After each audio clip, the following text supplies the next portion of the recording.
Welcome to the Oak and Onion Board Game Podcast, where we discuss the modern board gaming hobby and other things we're currently nerding out about. I'm Chris, And I'm Joel.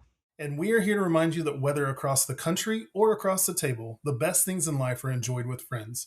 On today's episode, we'll put Periodic and Aspens on the chopping block for review. We'll pick 5 games that define us as gamers. Joel's going to make me blind rank some iconic board game duos. And we're going to ask the question, what does a game need to hit your sweet spot? But first, let's talk about what we've been up to. And since this is episode 1 of what's sure to be an award winning multi season podcast, we're going to introduce ourselves. So, Joel, why don't you tell us who you are? Thanks, Chris. Put me on the hot seat first. I think that is going to be a pattern from here on out. Uh, I'm Joel Karpowitz. I'm on Instagram and TikTok as the Diced Onion, and I have been posting about board games there for, I don't know, 4 or 5 years at this point, it feels like. It started just as a little hobby, chance to take pictures of board games that I thought were cool, and has evolved into something that takes up a lot of my time outside of work. In my day job, I am a high school teacher. The kids do not think being a board game media influencer is cool, but I don't hold that against them anyway. They're a lot of fun. I teach high school English, 10th grade and 12th grade, intro to film, Shakespeare, all kinds of courses like that. And board games have become like one of my main hobbies, not my only hobby, but things adjacent to it have also taken over. I do a lot of miniature painting. I do a lot of research and teaching about board games to various people, including students at school and all that kind of stuff.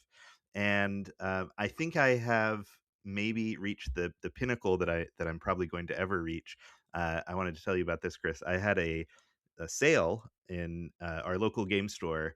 Does a sale where you can sell your games and you get store credit instead of cash, and so it's a great way to kind of get new games to try and things like that, get old things off the shelf. And as we were closing up on Saturday, a guy came up to me and was like, "You look really familiar." And I was like, "Yeah, you look kind of familiar too." I thought maybe we'd played some games together or something at the game store, sometime in the past. And he said, "Oh, I follow you on TikTok. I recognize you from your TikToks." I'm like, "That's cool." And he bought 2 games from me and then asked me to sign them. Oh, no way. Yes. That's wild. And I was like, I didn't make these games. It feels weird to sign them. And he was like, no, it'll be a great story for me to tell later. And I'm like, oh, okay. So that's the kind of fame you're dealing with here. Random strangers at game Wow. stores may I'll ask me to never sign be them. able to sell those games. That's right. He has ruined the value forever. But that's all right. Chris, tell me about yourself. First off, I hope he's not listening, and if he is, it's in good sport. So I am married, and we have 3 kids. Our oldest is 15, 11, and 9. And the craziest part of that is I'm going to have a 16-year-old this year, and I'm not mentally prepared for that yet, but I guess we have to be. So we spend a lot of time together, have a lot of fun when they're not stressing us out and driving us crazy. But I'm also a hobby woodworker, and my dad and I started a side hobby woodworking business. Was trying to make it a full time thing, not super profitable yet. Maybe one day. And that's Nook's Handmade Woodcrafts. If you're interested in looking that up, shameless plug. But that is the Oak portion of Oak and Onion podcast. Is my reference to woodworking. And as Joel mentioned, he's the Diced Onion on social media. So it was kind of a cool way he came up with for us to merge our brands together here for the podcast. But I'm also huge into horror movies, particularly classic slasher movies. And if you're watching the video, I'm repping my new Scream shirt in anticipation for Scream 7 this weekend. Super excited about that. Also huge into Oklahoma Sooners sports. Pretty much any of them I try to follow, but the main 2 are softball and football. And I'm a big tea drinker, whether that be hot tea, which tonight I've got some, what was it, huckleberry chai tea. That's pretty tasty. And or boba tea. We drink boba tea on a regular basis, and that's kind of one of our favorite things to do is pop into a coffee shop, boba place, and play a couple games and have a drink together. That's quite a bit about me, and I think now is the normal time in a show when we would talk about what we're nerding out about outside of or adjacent to the board game hobby. So, Joel, what have you been into lately? Yeah, I think I'm the only one of the two of us who's gonna really talk much about video games ever, and Yeah, I'm pretty much. a moderate video game player, not huge.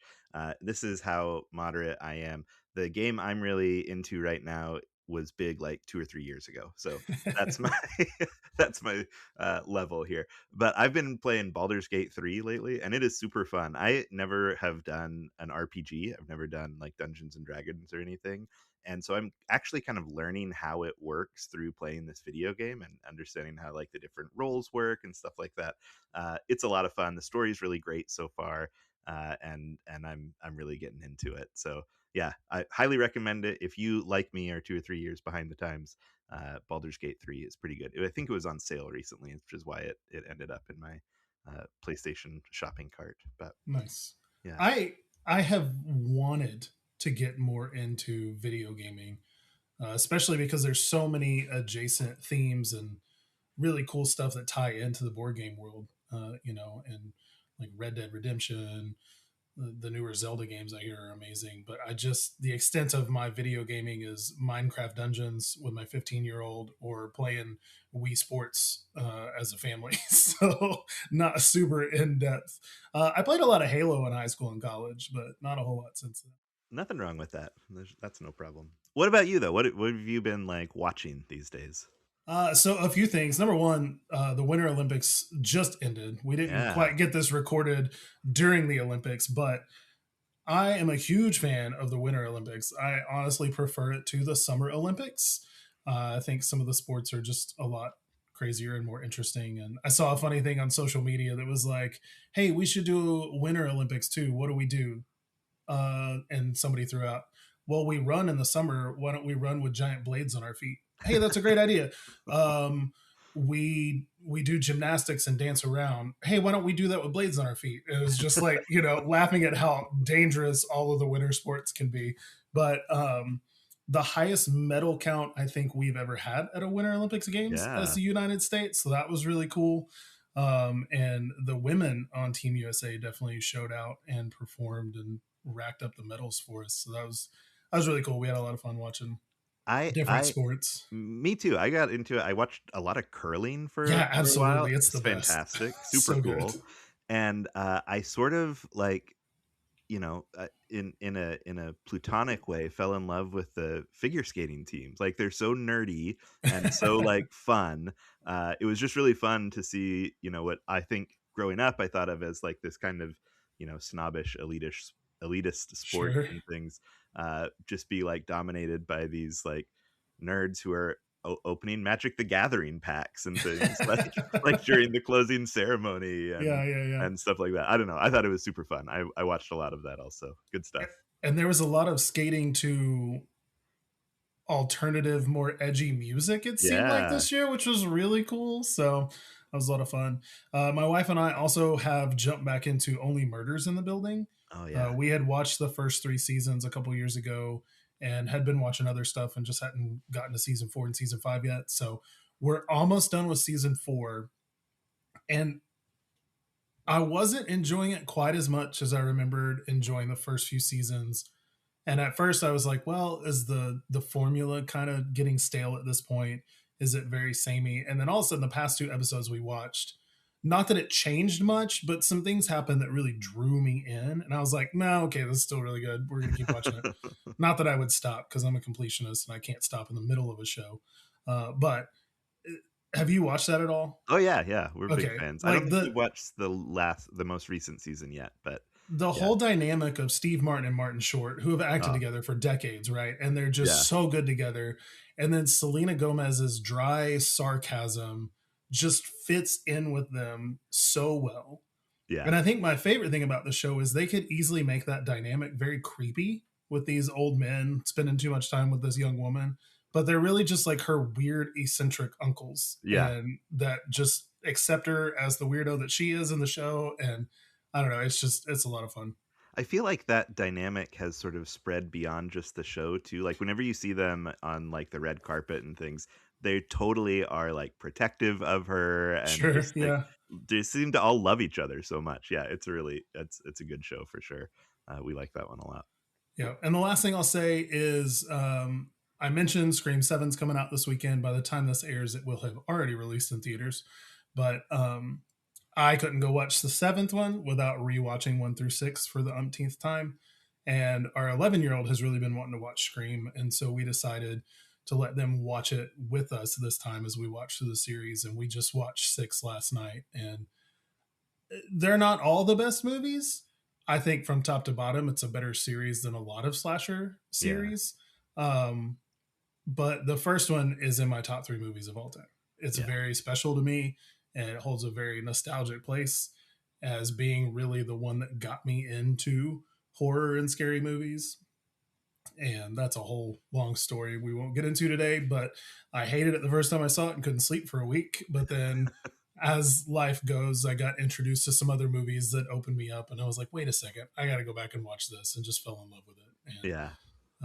one of my favorites and one of my favorite series. At least, usually once a year, I'll watch through all 6 of them at some point. Wow, that's commitment. So I just they're so good, they're so They are good. good. I like them a lot too. I've not seen them that many times. I've seen the whole series like maybe twice. Yeah, But yeah, it's absolutely up there for me too. I also love horror movies, and so it's nice to see a modern slasher that is like both witty and entertaining and kind of doing interesting things with the genre. I don't know. I really like it too. It's a good yeah, one. and it redefined the genre when it came out, Oh, and that's what absolutely. I mean. It's lost on my kids, and I've tried to explain to them like how groundbreaking this was because the slasher genre was dead in the mid '90s. It had been putting out garbage, Yeah. and Wes Craven said, "All right, we're going to rebuild this, and we're going to make it comedic and make fun of it while making a solid one." And it's good. Yeah, So, absolutely. all right, what about you? So we don't have kids, and so we watch way too much television. So I wanted to talk about just a couple of shows that we've been into lately. Um, one of them is a Canadian show called North of North, and it's about an Inuit woman who she's married to like in this very small town in northern Canada, married to like the town golden boy, but he kind of doesn't treat her well, doesn't appreciate her. And in the first episode, she's like, I'm gonna leave him and start off on her own life. It's just this really like warm comedy about like community and like trying to figure out your life when things are kind of falling apart a little bit. We've really enjoyed it. It's only like 8 episodes on Netflix, but it was a lot of fun. And then the other two I wanted to talk about are both shows that are on Apple TV. Um, the first one, everyone had been telling me for a long time that we needed to watch, and it is Slow Horses. Mm, Do you know Slow Horses at all? nope. Oh, it's fantastic. So it's a spy show in MI5 in London, but the slow horses are basically like the bottom of the barrel spies. They're all like people who have basically screwed up in bigger assignments. You know, maybe they're one of them's like addicted to drugs. One of them like lets a suspect get away on a training mission and like totally embarrasses himself and all these sorts of Mm, things, and they're led by Gary Oldman. And Gary Oldman is like making one of his, I think, best performances in this with this character who is really unlikable. But as the series goes on, you like discover his heart, right, and discover the things that he cares about.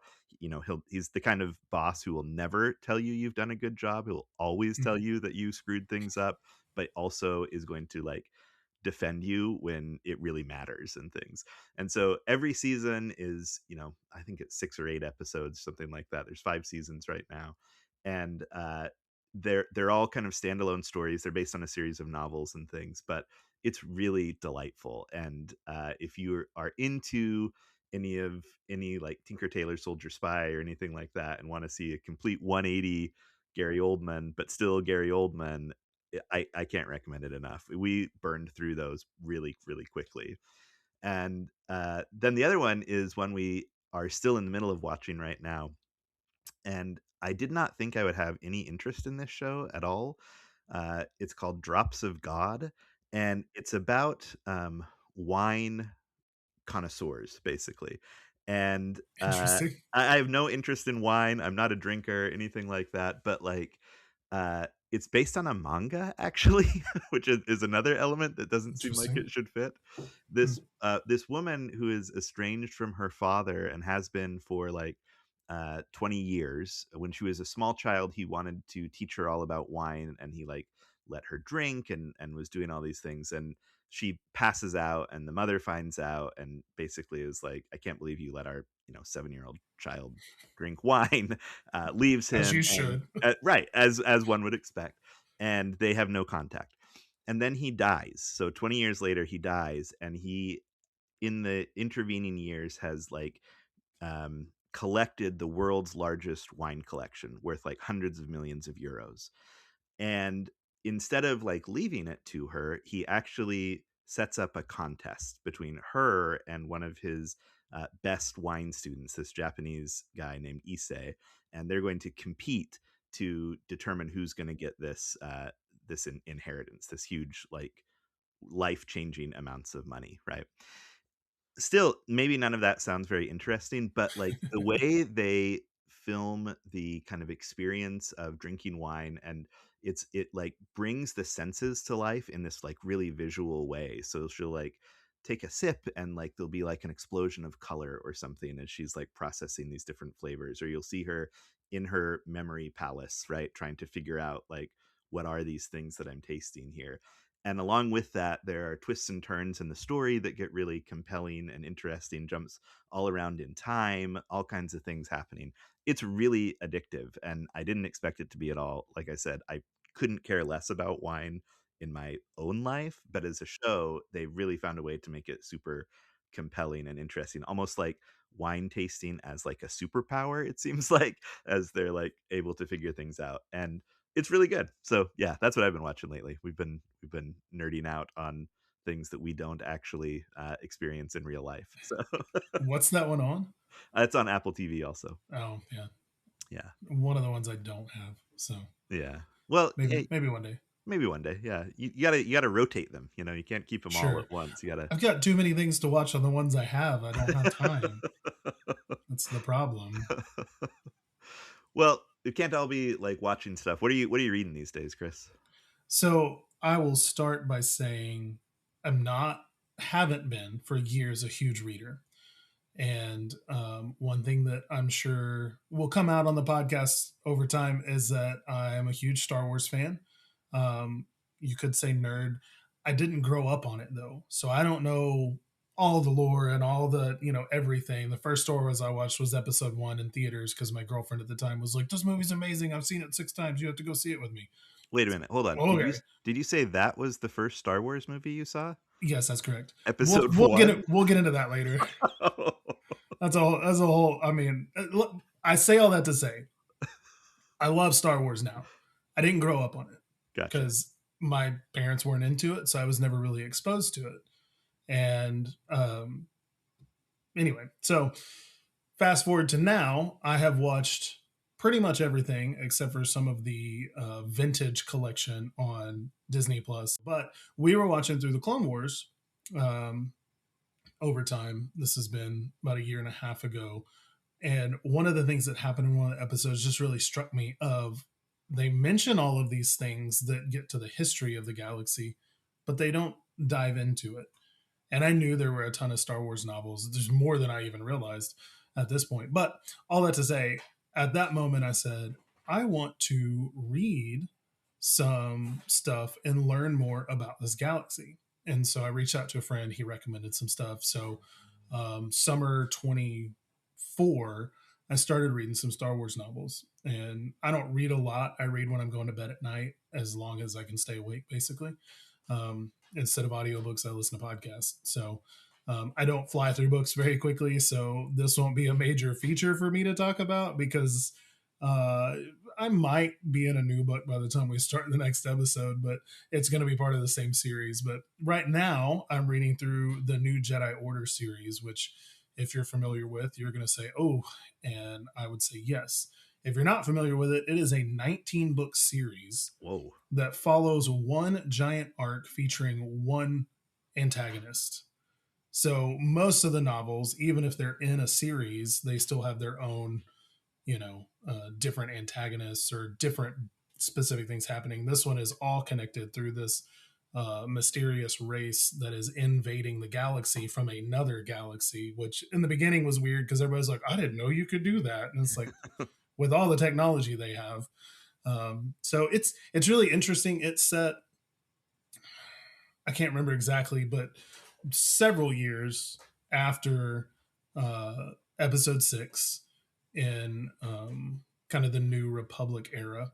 And Leia is no longer part of the leadership of the New Republic, but she's kind of adjacent still. And um, Leia and Han have twins, a boy and a girl, and then they have another son. They're all like 16 to 18 years old. So it's like weird seeing them be parents and worried about their children. And their children are all force sensitive and training to be Jedi. And it's, I don't know, it's really interesting. I'm on book 6 right now, which is called Balance Point, and some of the books so far have been better than others. But overall, I'm enjoying the series. Once I started the second and third book, I wasn't thrilled that it was going to have the same antagonist the whole time.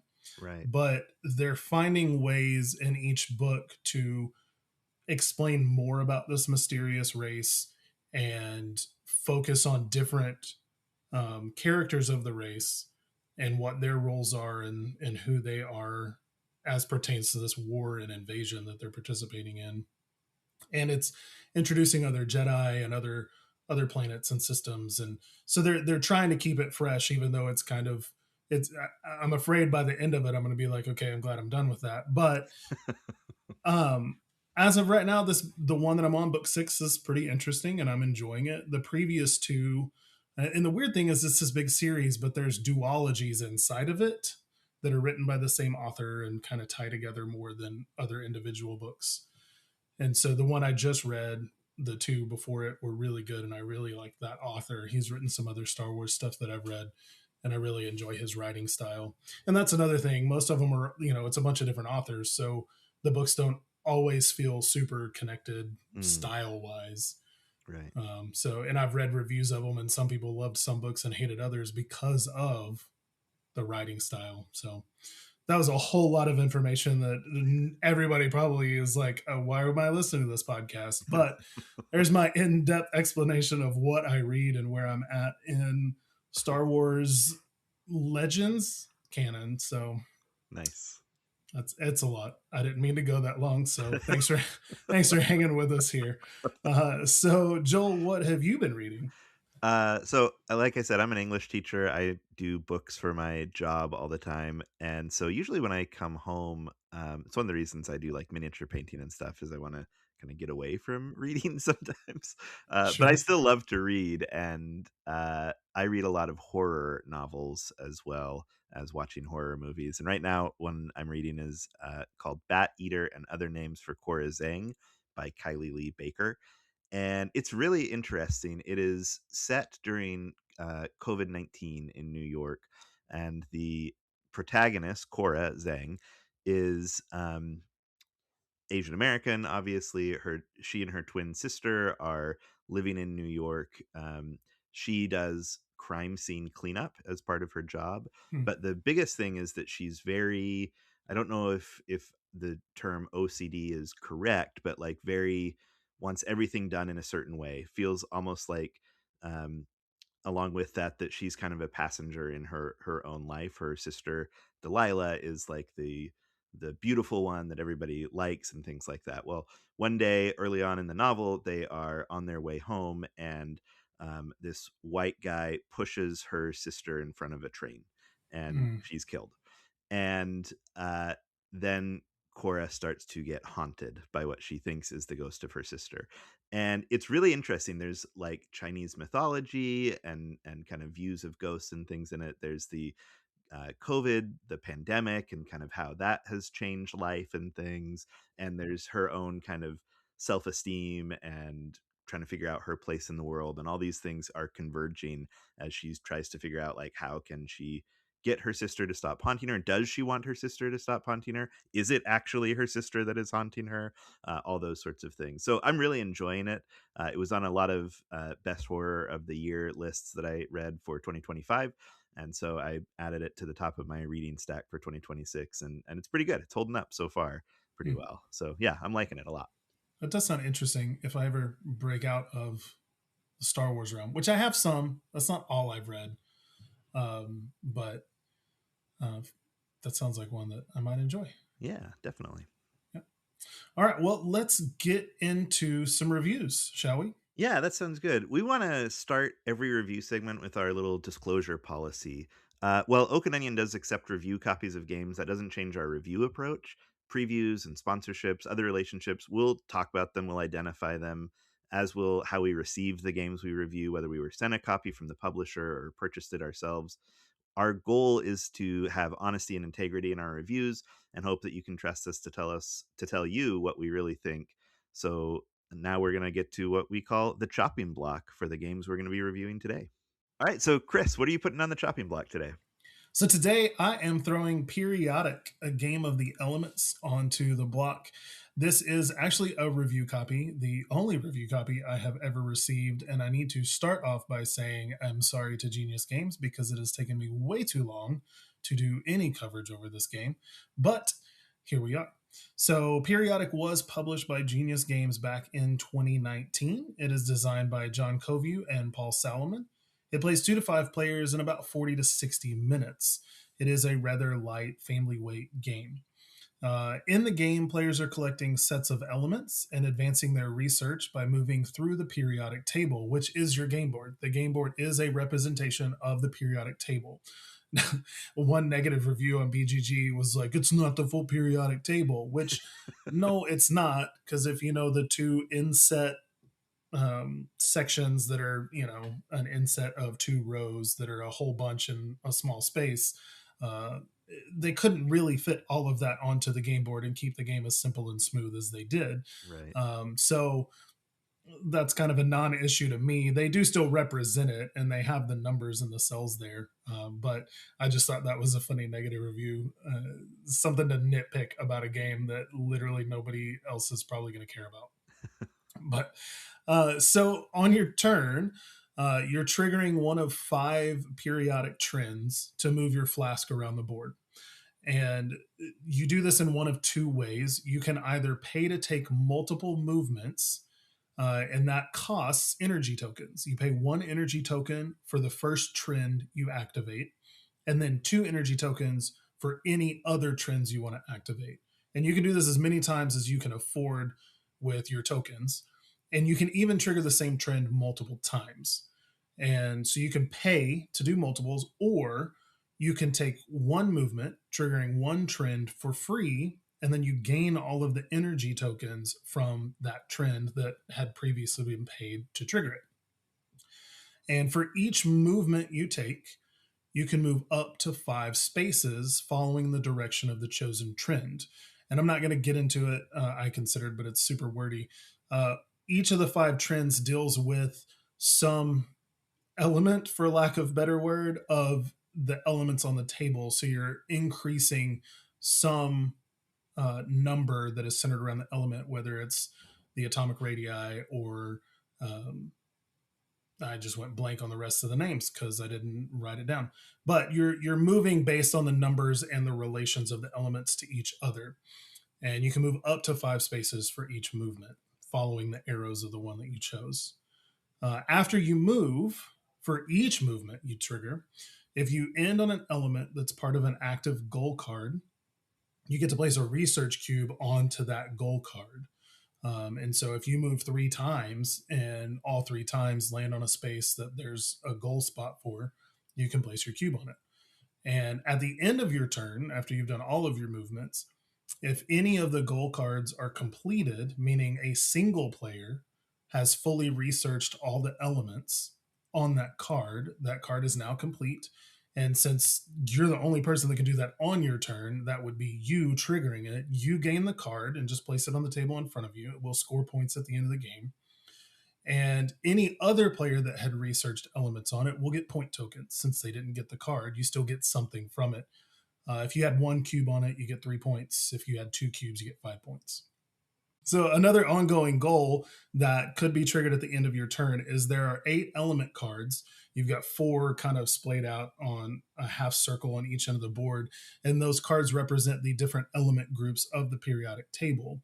And each player has a microscope token, and at the beginning of the game, you kind of seed those around the circle of cards. If you end your turn inside of the group, on any element in that group that your microscope is currently on, then you get to move your microscope to the next group card and advance your academic track token. And the academic track is literally just a straight track that gets you increasing amounts of points based on how far you make it down the track. And the last 3 spaces are limited on how many players can be on them. Mm. So, there's kind of some benefit to getting there first. And the last space specifically can only hold 1 player. So again, that triggers at the end of your turn, just like completing the gold cards. Players continue taking the turns in this way until a stack of gold cards is empty. And when that happens on a player's turn, all other players around the table get 1 more turn, and then final scoring. And your score is made up of every gold card that you've completed and have in front of you. And there's 4 different difficulties of gold cards that get increasing amounts of points and require more elements to be researched. The spot on the academic track that you're on. And then each player at the beginning of the game is going to choose an agenda card, which is a private scoring objective. It's going to award points. There's 2 criteria on it that you can score, and it's made up of either bonus points for each card of a specific color you scored, pairs of 2 different colors of goals. There's one that's a set of 3 different colors, and then there's a one for you get bonus points for each space you moved up that academic track. And so, not super complicated mechanically.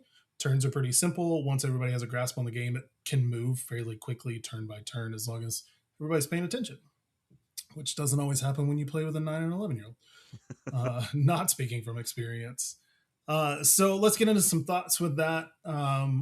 What didn't work for me? The first thing, and I don't like saying this, it always drives me crazy when people say this in reviews. So know that as I say this, if you're bothered by it, I also don't enjoy saying it. But it after 3 plays, it started to feel a little samey to me, and that's not necessarily a bad thing, always. But in the middle of the third play, um, I kind of got the feeling of, okay, I'm ready for this to be over, and I'm kind of done, right? Yeah. So again, I don't like saying that, but I want to be honest and transparent with that. Um, this is the second thing I wanted to say. I also don't like when people complain about balance issues in games because I feel like most people complain about it and it's not really an imbalance. So that may not be the best word to use, but the agenda cards, some of them didn't feel balanced. Yeah. And with that, so I mentioned that there's one of the criteria on them can be 2 points for each card of this color you completed. One of them is 5 points for 2 specific colors, and then 9 points for each set of 3 different colors you have. And we played this twice last weekend, and we had played it when we got it last year as well. But the first game we played this past weekend, I had the 9 point for 3 different cards, and Caitlin had 5 points per pair, and one of our kids had the 2 points per card. And the 9 points obviously gives you more points because it's harder to accomplish. But it seemed like from our 2 plays, that wasn't the right choice because you can more easily complete cards of the same color and score more than 9 points, or it's easier to do pairs. I think Caitlin had 3 pairs, which gave her 15 points. And I tried so hard to get another set of 3. And at least in a 4-player game, it just felt impossible. I don't know how you do that because there's so many people flying through the cards. So, again, I don't know that it's necessarily that it's not balanced, but it didn't feel like the points were as easy to achieve in an even way, which I guess is imbalance, but I don't like complaining about balance issues. So Did you um, play it at 4 players every time? we played at 2, at 3, and at 4. Did you find that kind of balance question in all of them, Um, or is there like maybe a play count that it's better suited for? it probably wasn't as much of an issue at 2. Hmm. And this gets in, this is going to piggyback into my third point of what didn't really hit for me on it is Oh, that glad I could interrupt. so yeah, thanks for the nice setup there. So I'll go ahead and say that, and then I'll get back to your question because it'll make sense together.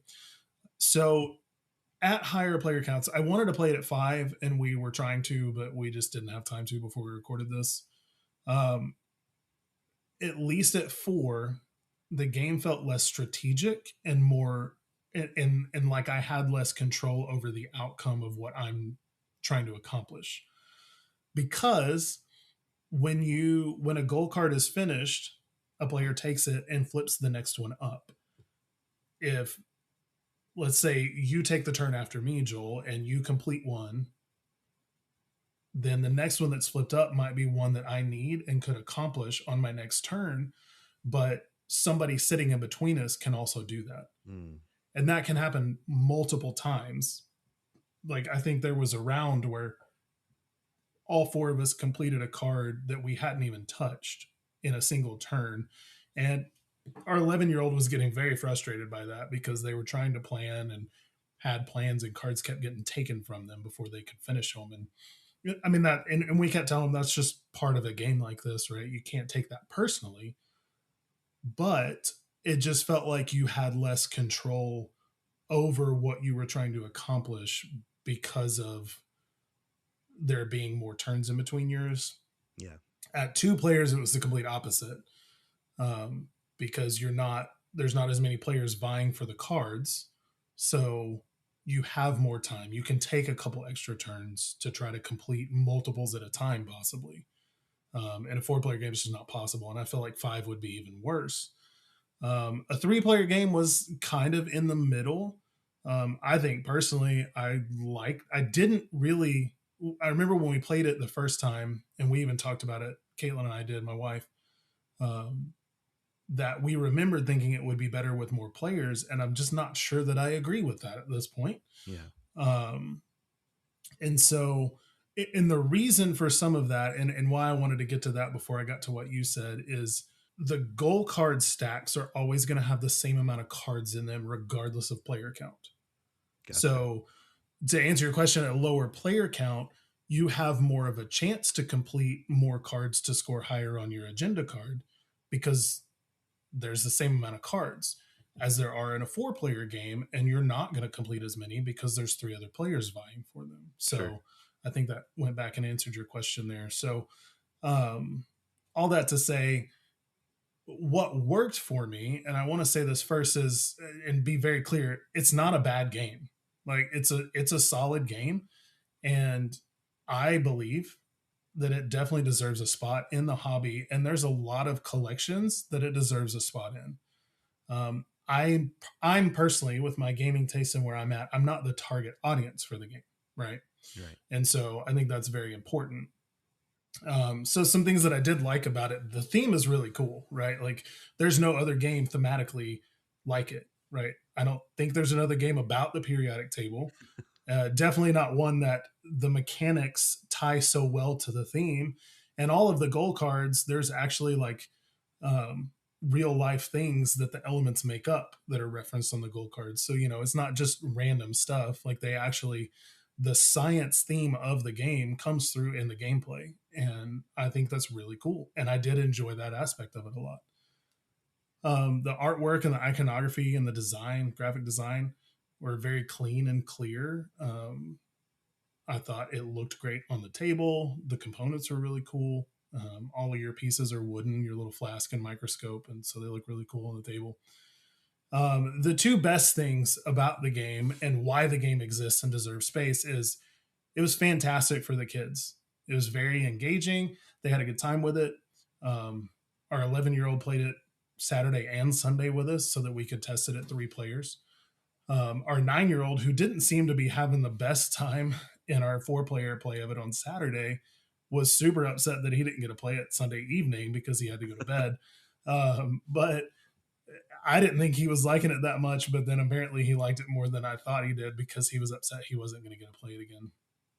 And so, I mean, that's a huge thing, and that's what the game's about, right? It's about kids playing it to learn and have fun and engaging with education in an enjoyable way, which makes it a great game school game. If you've ever heard that term, um, I don't know if you've ever heard that in your education circles, but I have the not. the idea there is using games as part of education, and game school is just a fun term.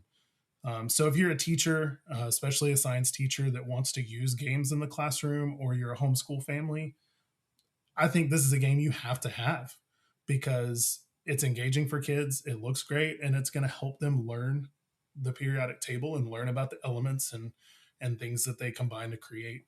And it's super cool. And I think at least most of their bigger box games, I don't know if all their small box games do, they have a science behind the game booklet as well as the Hmm. rule book. So it kind of explains the science of the periodic table, what an element is, what all the numbers are on the elements, and so it was, is really cool. There's a lot to like about the game, and again, I think it's a great game. It's just not for me Yeah.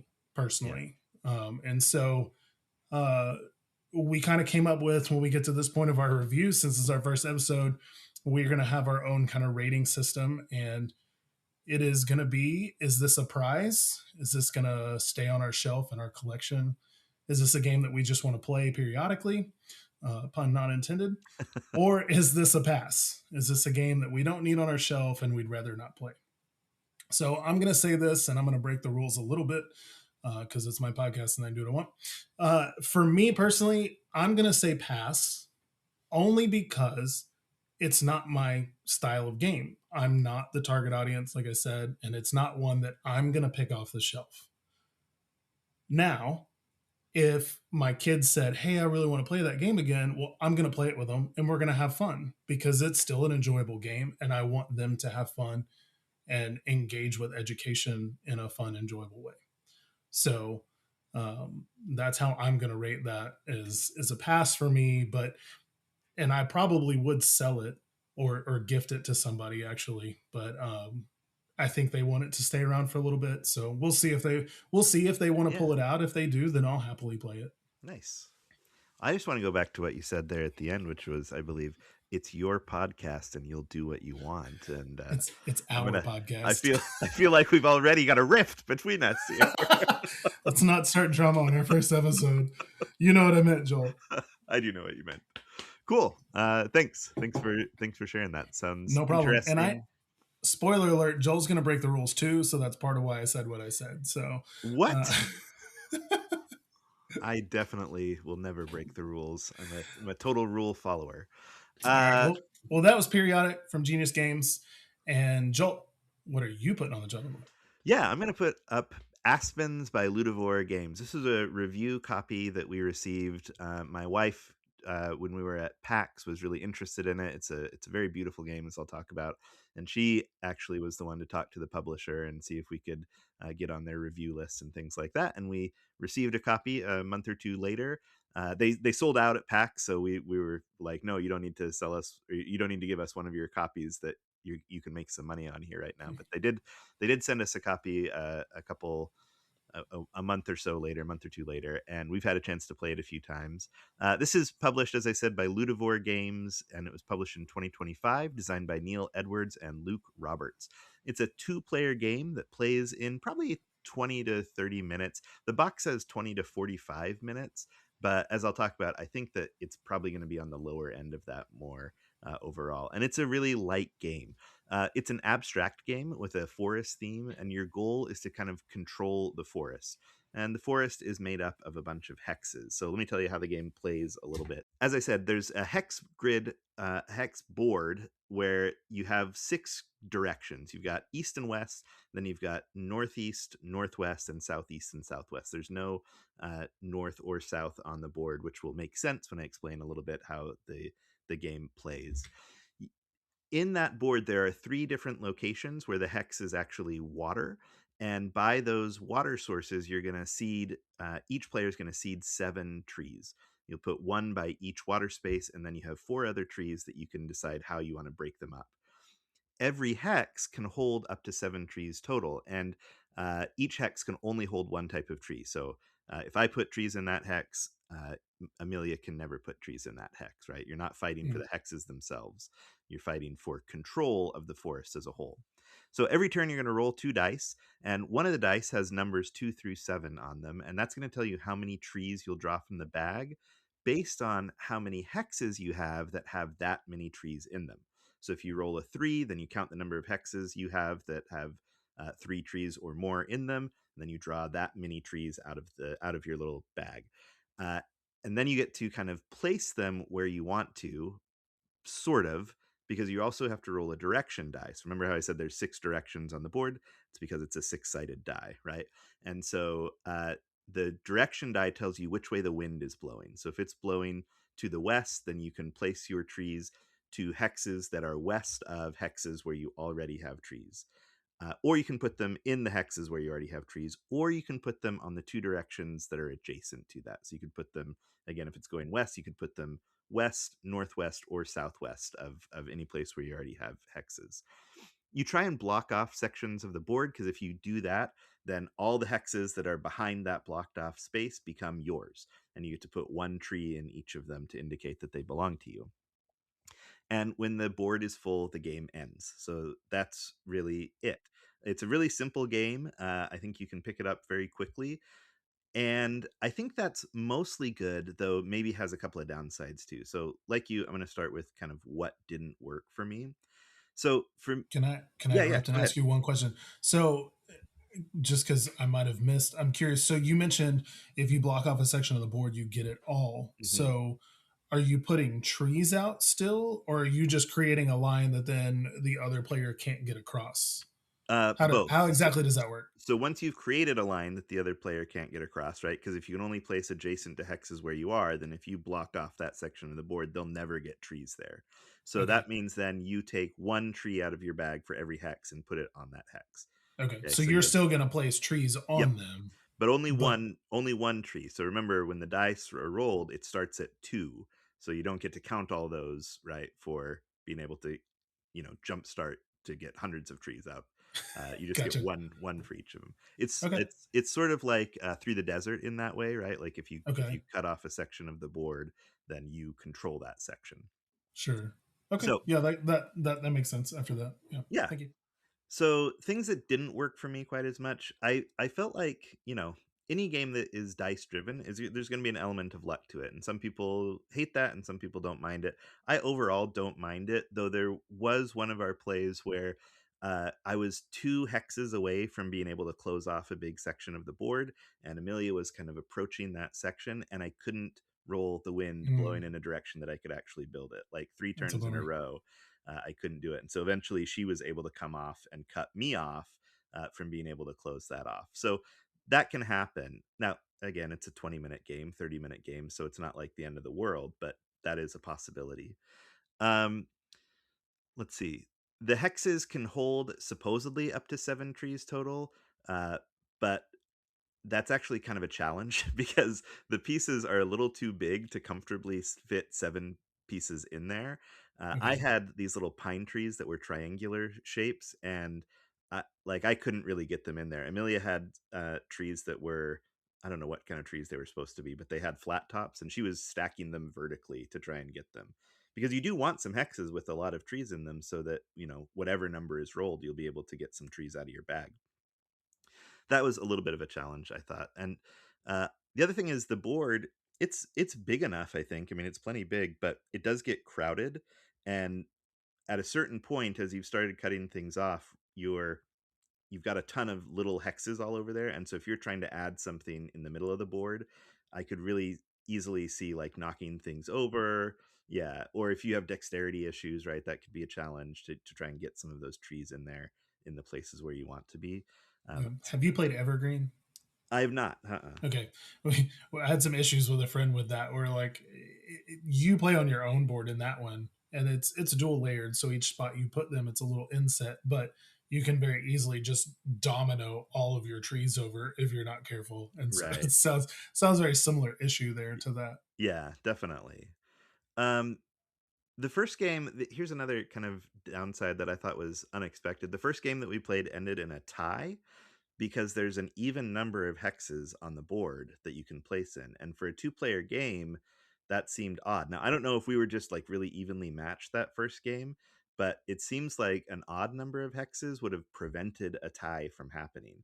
And the tie-breaking condition is basically play another game and see who wins. So It's the so, worst. so it's like I didn't love that. There is a counter to that, which I'll talk about in the pros in just a second here, but I thought that was a downside. The So other is thing, it just who controls more hexes wins? yeah. So once it's done, you take all the extra trees out of a hex, so that each hex just has one tree in it. You count up the number of trees you have, and that's the end of the game. That determines who the winner is. Okay. So I think there's 154 hexes that you can place in, which Holy again cow. means like possibilities of ties, right? The last thing is, I don't know if this is necessarily a negative, but I think really this game is a race, right? The rule book suggests that there's like two strategies. One is to spread really quickly, and one is to like build up a lot of trees and spaces so that when you start rolling those dice, you're hitting every time. But if your opponent is spreading fast, then you don't have time to build up like that. And so we felt like really when it comes down to it, it's like how quickly and how effectively can I move to cut off my opponent?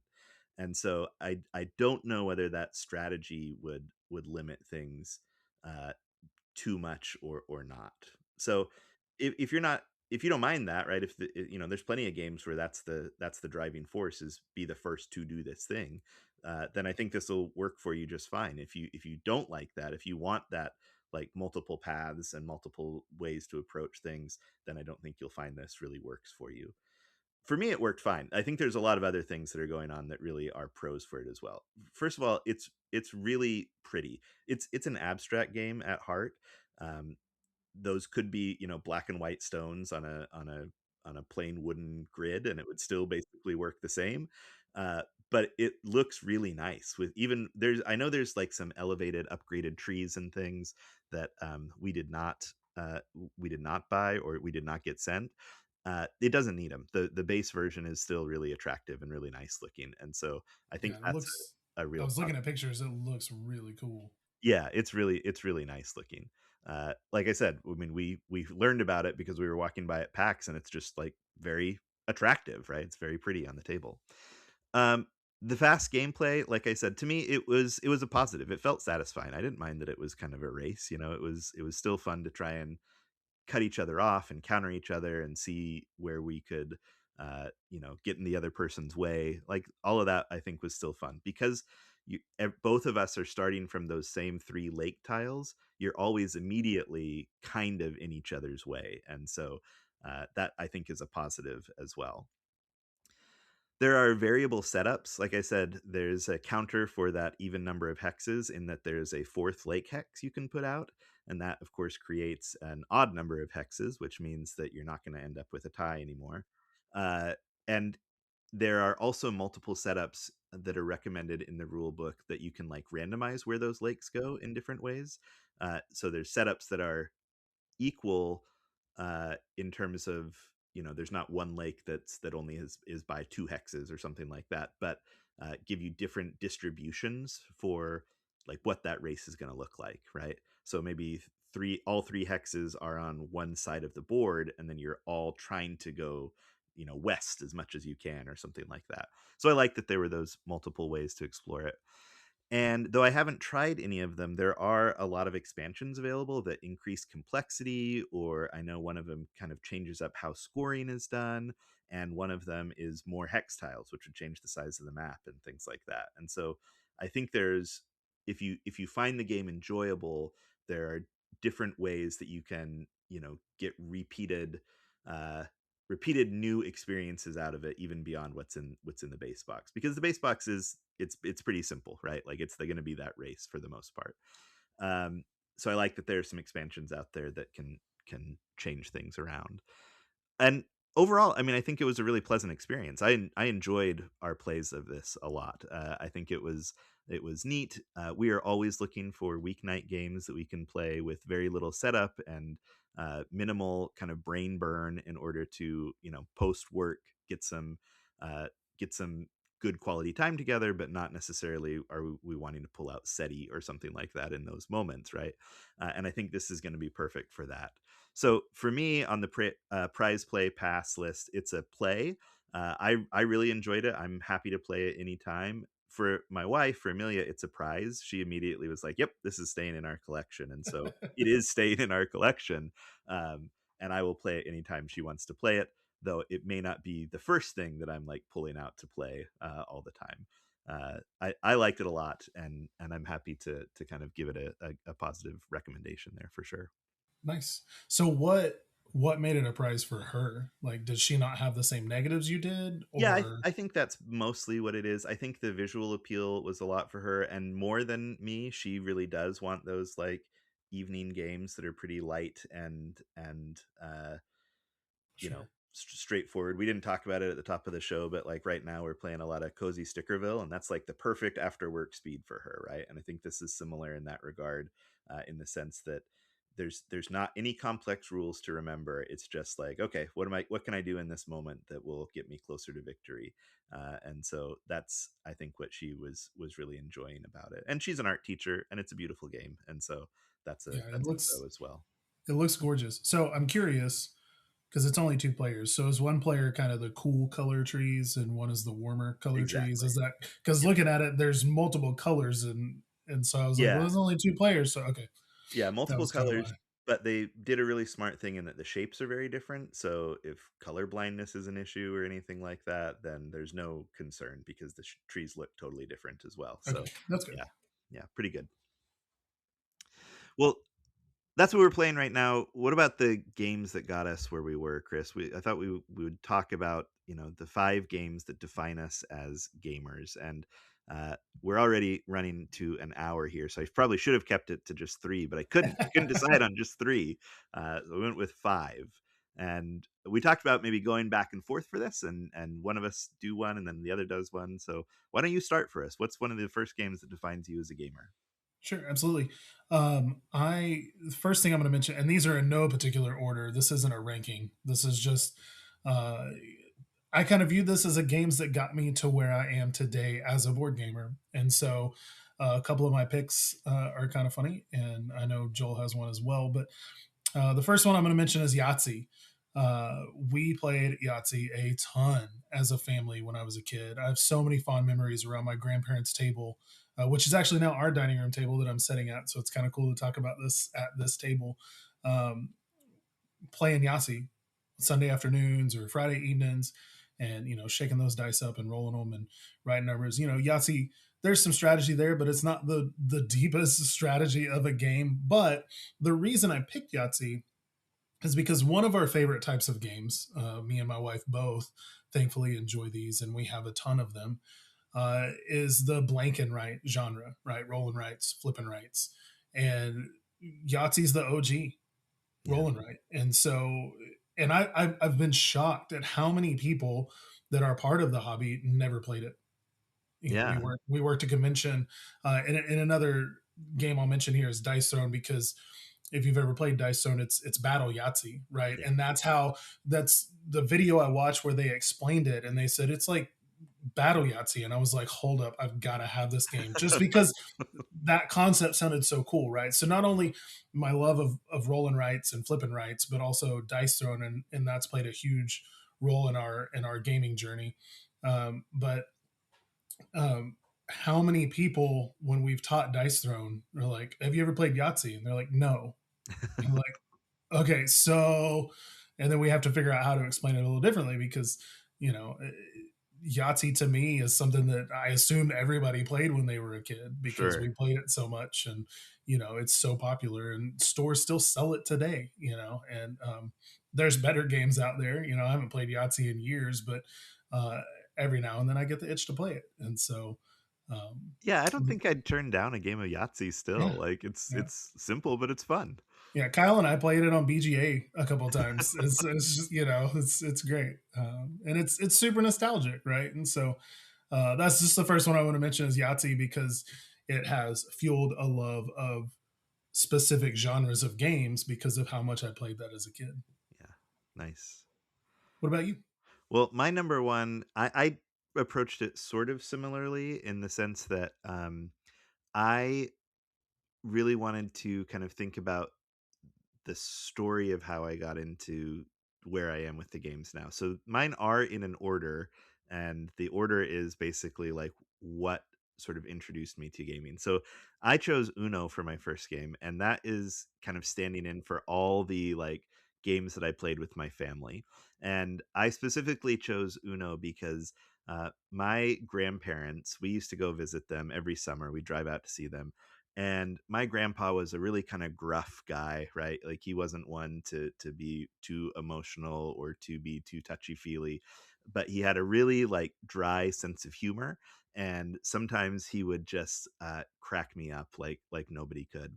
And we would go out on their porch, sometimes their back porch. They had two garages and this little patio between them, and we would sit there and we'd play Uno, or they had a cabin that we would go to and we'd take Uno and go play there. And it was, just a great time with family. Uh, and that sort of established this idea that like games are about like connections with other people.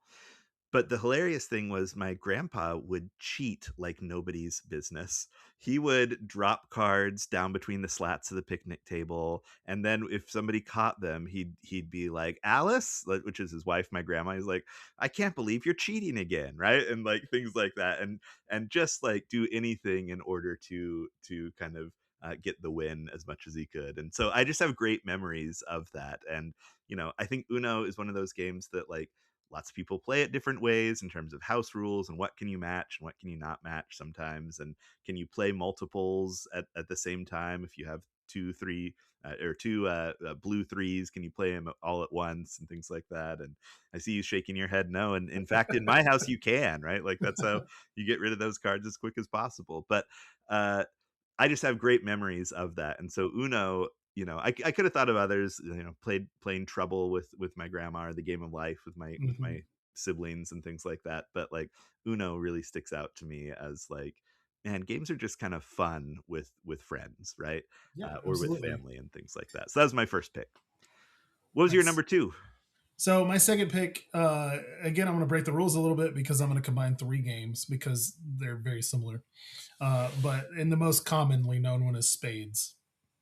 But there's also a domino game that we played a ton called Moon, which is essentially spades with dominoes, but only one person wins the bid. So Mm, you can bid higher than the previous player or pass. And if you have the bid for the round, you choose the trump suit, blanks through six, right? And but it plays just like spades. You lead, somebody has to follow. If you don't have one, you can trump, so on and so forth. And then the third one is pitch. And this is one that a lot of people probably, I feel like, haven't heard about. It wasn't quite as popular, at least around here. I liked it better than spades for a while.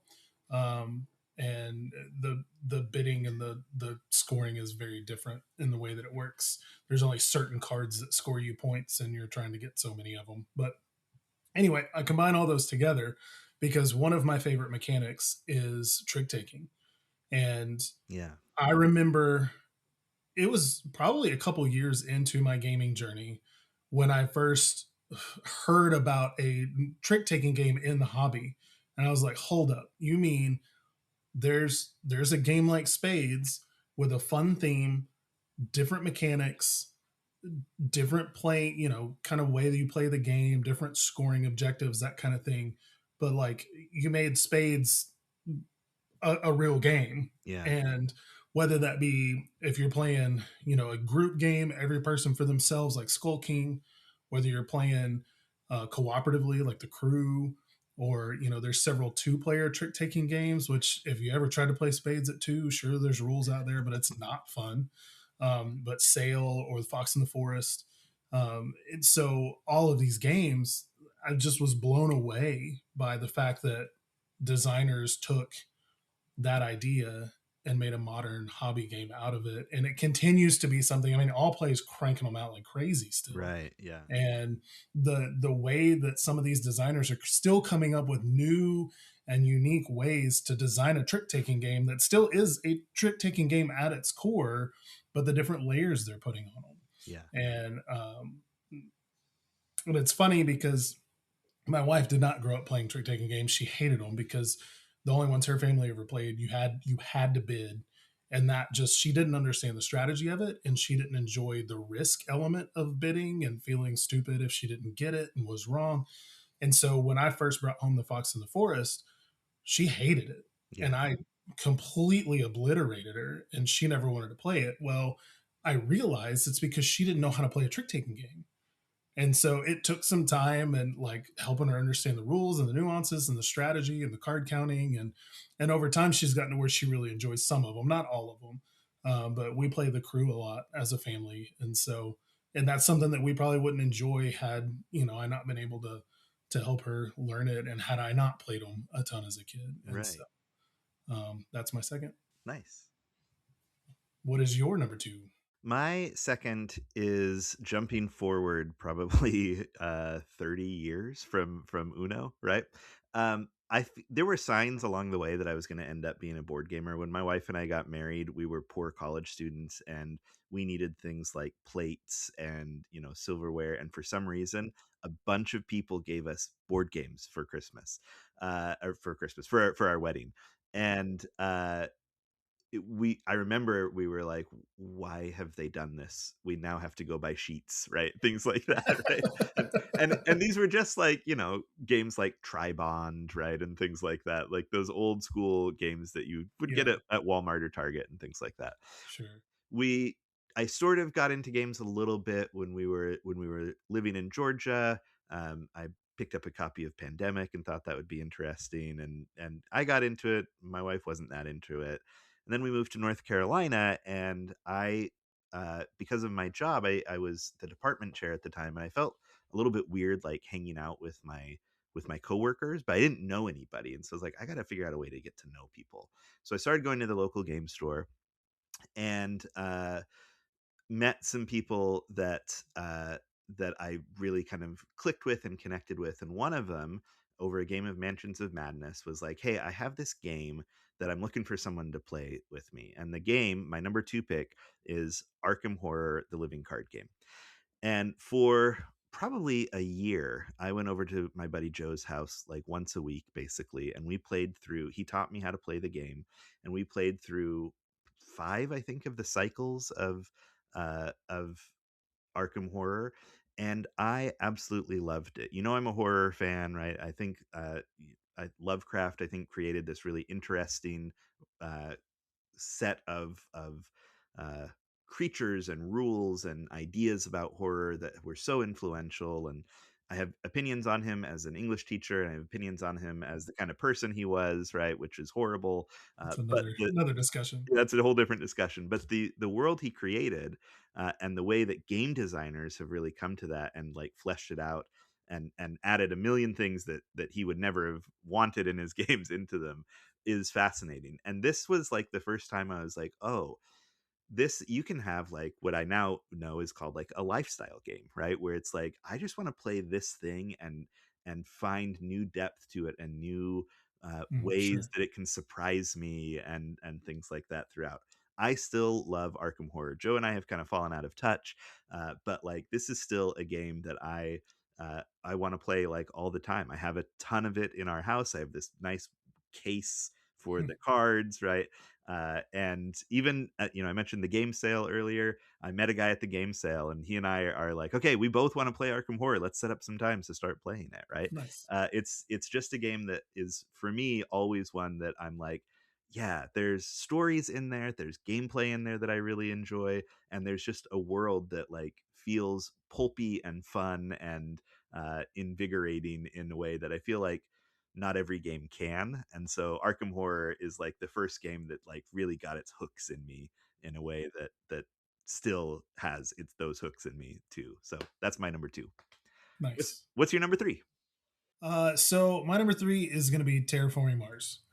And similar to you, Love that game. this is kind of an introduction into the hobby for me. So it's not the first modern board game I played. We played a couple before, but it was the first one that I remember.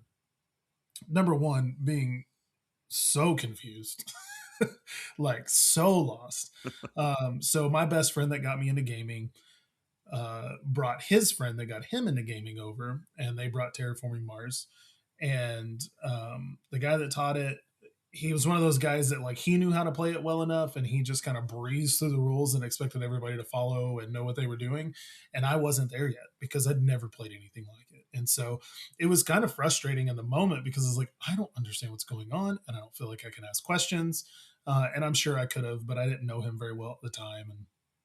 And since played a lot of games with him after this point. But as we were playing it, I didn't know what was happening. I have no clue.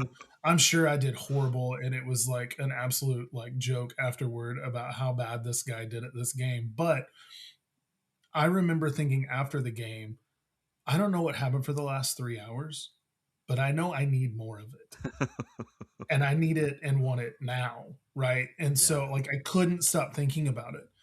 And I told Caitlin about it, and it ended up being one of the first games that we purchased. I think at the time we had it and Carcassonne were like the two games that we had in our collection to start. And I think Hanabi, which my friend Kyle bought me.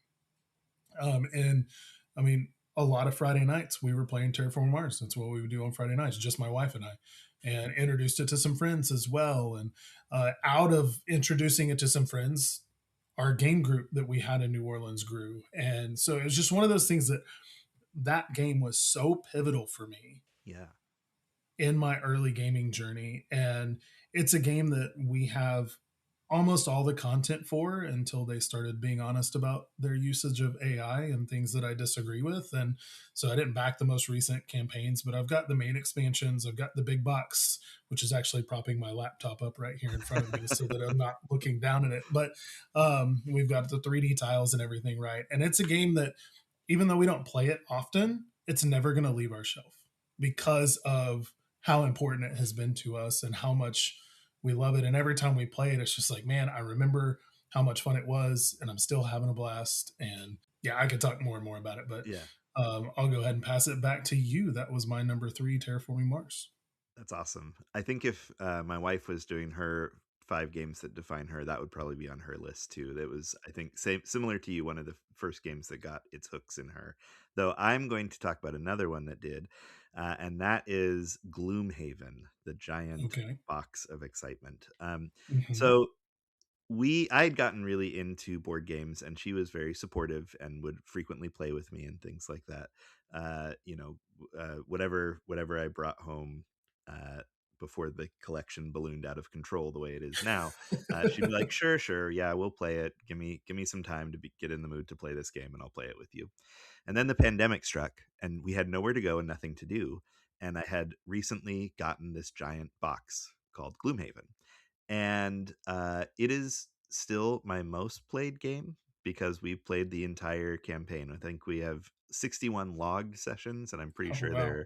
there are more that we forgot to log.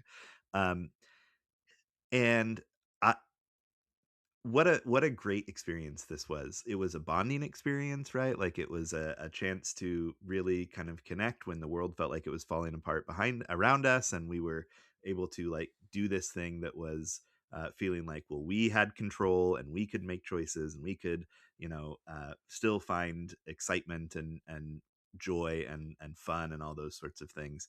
And I just love this game. I think it's so smart in the way that it blends Euro mechanics of the card play and figuring out which card to play when and which piece of the card do you want to use, how do you want to use it, to character building where you're going to change over the course of the game and get new characters, to just the silly dungeon crawls of I'm going to move here and attack this thing and we'll see how I do, right?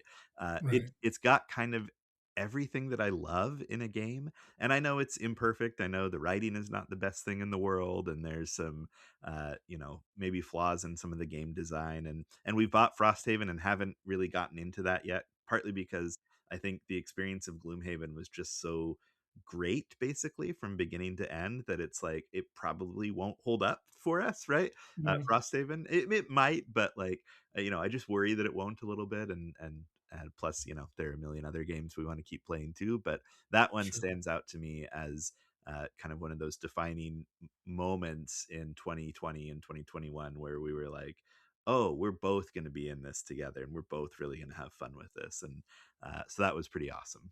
I love Nice. Gloomhaven still, my number three. That's cool. Yeah, What's your it's Gloomhaven is a lot of fun. We've never played through the whole main campaign. We've played through Jaws of the Lion with a group, and we're halfway through it with our 15-year-old. But he doesn't enjoy playing games as much as he used to, so he does still want to play it. We've just got to get the right time and him in the right mood. But Yeah, I do absolutely. enjoy the system a lot, Yeah, so that's a good pick. that's a good one. So my next game is going to be, and I referenced it coming out of my love for Yahtzee, and that's going to be Dice Throne.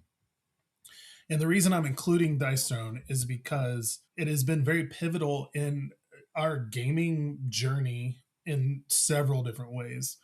Number one, it occupies the most space on our shelves. You can't see it, but there's a whole bunch of it right up here in the corner because we've got everything that they've released for it so far. I did decide not to back the most recent Kickstarter just because I don't need it, right? Right. And that's a whole nother topic for another episode. But um, I heard about it on, I think it was the Dice Tower. Tom and Roy were doing a video and they referred to it as Battle Yahtzee. And they played the Artificer and the Cursed Pirate. And I said, I've got to have this game. And those two characters sound really cool. And so we bought some games with Christmas money, and that was one of them. And it got so much play. And those are the only two characters we had at first, but it got so much play. Actually, it might not have been Christmas money; it might have been tax money. But regardless, toward the beginning of the year, um, because of how quickly and easily we could say, you talk about a weeknight game, right? Like we got to where we could get that game out, set it up, play it, put it away in less than 45 minutes. Easy. Sometimes we'd play two games in under an hour. Now, there might have been some nights where we went to bed a little irritated with each other. It's like, I'm still going to go to bed with you, but I don't really want to cuddle tonight because I'm mad because you just kicked my butt. Um, and we enjoyed it so much. And I was like, well, now I want to try some other characters. So with birthday money, I got another two character set that was the samurai and the gunslinger. And we played that and had a lot of fun with it. Well, that summer was when they did the campaign to rehash and kind of redo, update the season one, as they now call it, of their original characters and put out Dice Zone Adventures. And so we ended up backing that and we decided, hey, if we're going to have these two big boxes, we need all of the season two characters in their box so that the boxes all match. And so we ended up just buying that off their website, and I sold the boxes that I had to a friend to, kind of help even out that cost some. And it's one of our most played games to date. Um, I should have had this ready, but we've played a ton of it and we've played a ton of Dice Zone Adventures, and it's just something that it's a game that's always a blast when we pull it out, Yeah. and the kids love it. In fact, it is our number two played game, and you're going to roll your eyes when I say this because you mentioned Gloomhaven was your most played. Uh, I've logged 165 plays of Dice Zone, Wow. and we played it before I started logging games, so it's probably closer to 200. It's just, we play it, right? We play it a lot, and we really like. We don't play it as much as we used to, but we still pull it out every now and then. We'll play around the table as a family. But and even one step further from that, Dice Throne is how and why we got to go to our first gaming convention.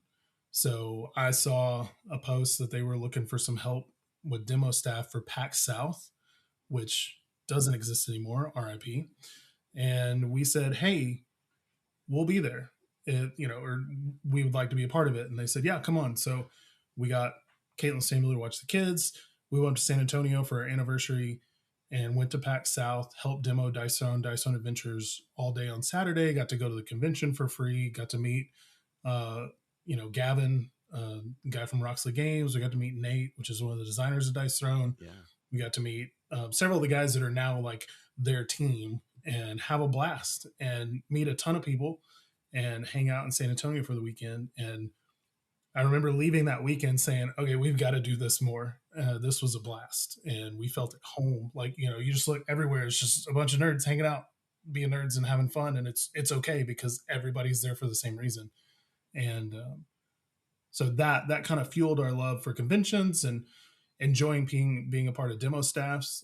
We've worked at several conventions. We've done Gen Con with Pandasaurus twice. I've done Origins with Bitewing Games. And so it's just something we really enjoy doing and being a part of. And had it not been for being a part of the Dice Zone community on Facebook, that might never have been something we knew was possible. Yeah. And now the sad part of that is that year when we attended PAX South was January of 2020. And as you know, the world ended 2 months later. PAX South never came back, so we never got to go revisit that convention. But it has fueled an enjoyment and a love for conventions ever since. So That's that awesome. was my four. What about you? I'm really interested to see which one you picked. Yeah, I'm actually thinking about calling an audible here Oh and no. changing these. Okay. So I'll tell you what I originally had here, and then maybe I think I'm going to tell you a game that I did not ever expect to be on this list, but hearing you talk, I think is going to be on this list. So I was deciding between Hellboy, which was the first big Kickstarter I backed, and also the first time I got into painting miniatures, Okay. and two other games that I have are kind of a big part of my Kickstarter collection. I was going to talk about Kickstarter a little bit, which was Castles of Burgundy, the collector's edition, and Cthulhu Death May Die, which is a game that I basically buy everything for other than the giant Cthulhu statues because I don't need those or have space for them in my house. But everything Sure. else, Now, I really like all three of those games as like Kickstarters that I probably spent too much money on, and yet they hold a place in my heart because of it. sure. Okay. Now, as I was reading our show notes today, I saw one of his things was Hellboy, Castles of Burgundy, or Cthulhu Death May Die. And I was sitting there, I was like, how are these three games related? Those games are nothing alike. So that's why I told you to leave it in the show notes regardless of your choice, because I wanted to hear how they were connected and I was gonna laugh about it. But you explained it before I even had to ask. So Well, the game I'm going to go with is actually, like I said, not any of those and not anything I had even been thinking about until we started talking here.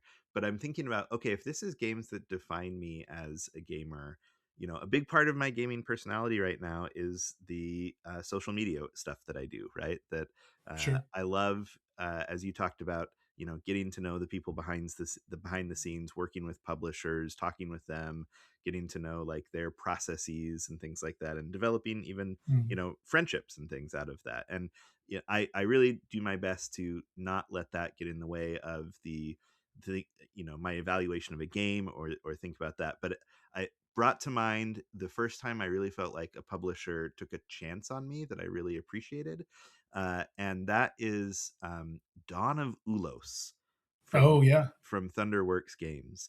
This was not a big hit. It's not a big hit in my house. Like we enjoyed it, but it's not like it's one that's come back to the table a ton. But I had posted something about um, some of the painting that I had done, and Jess, who works for Thunderworks, reached out and was like, "Hey, we've got this game. It's not one of our biggest sellers, but we've got these cool miniatures in it, and we're looking for someone who would like paint them and then feature them on their channel. Would you be interested?" And I looked into the game and I was like, yeah, this is really not my kind of game. I'm not really, that it's sort of a stock manipulation game, really more than anything. But it's set in their world, and I liked some of their other games. I really like Role Player and things like that, and it's set in the same world. So mostly I was just excited that someone had reached out to me, and Thunderworks wasn't the first company to do so, but they were the biggest company at that point, where I wasn't like knocking on their door and hounding them to be like, hey, I'd love to get into the review circuit and things like that. I didn't have that many followers at the time. I mean, I still don't have that many followers in the big scheme of things, right? But like, I probably had less than, I think, less than 2,000 followers or anything at that time. And and I was really excited that she'd done so. And I did that, and I tried to do a really good job with the painting. I featured him and things like that. And she emailed and was like, "Thanks." And I reviewed the game, and I gave it, I think, like I said,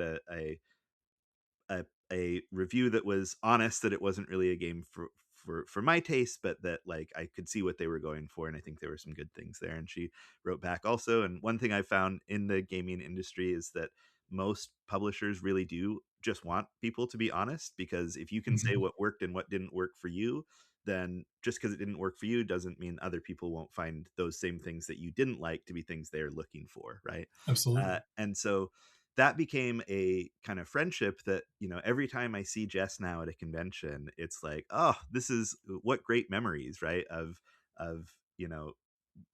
working together over the years and seeing each other. At the most recent Gen Con, Thunderworks was looking for people to work their booth, and we weren't going to go to Gen Con. And they reached out and were like, hey, we're just looking for someone to kind of help us with some demos. We know that you would want to go to do like content creation and to work with publishers, so if you could even just be willing to work like half the convention for us, and then the other half you could kind of go and make some contacts and things like that.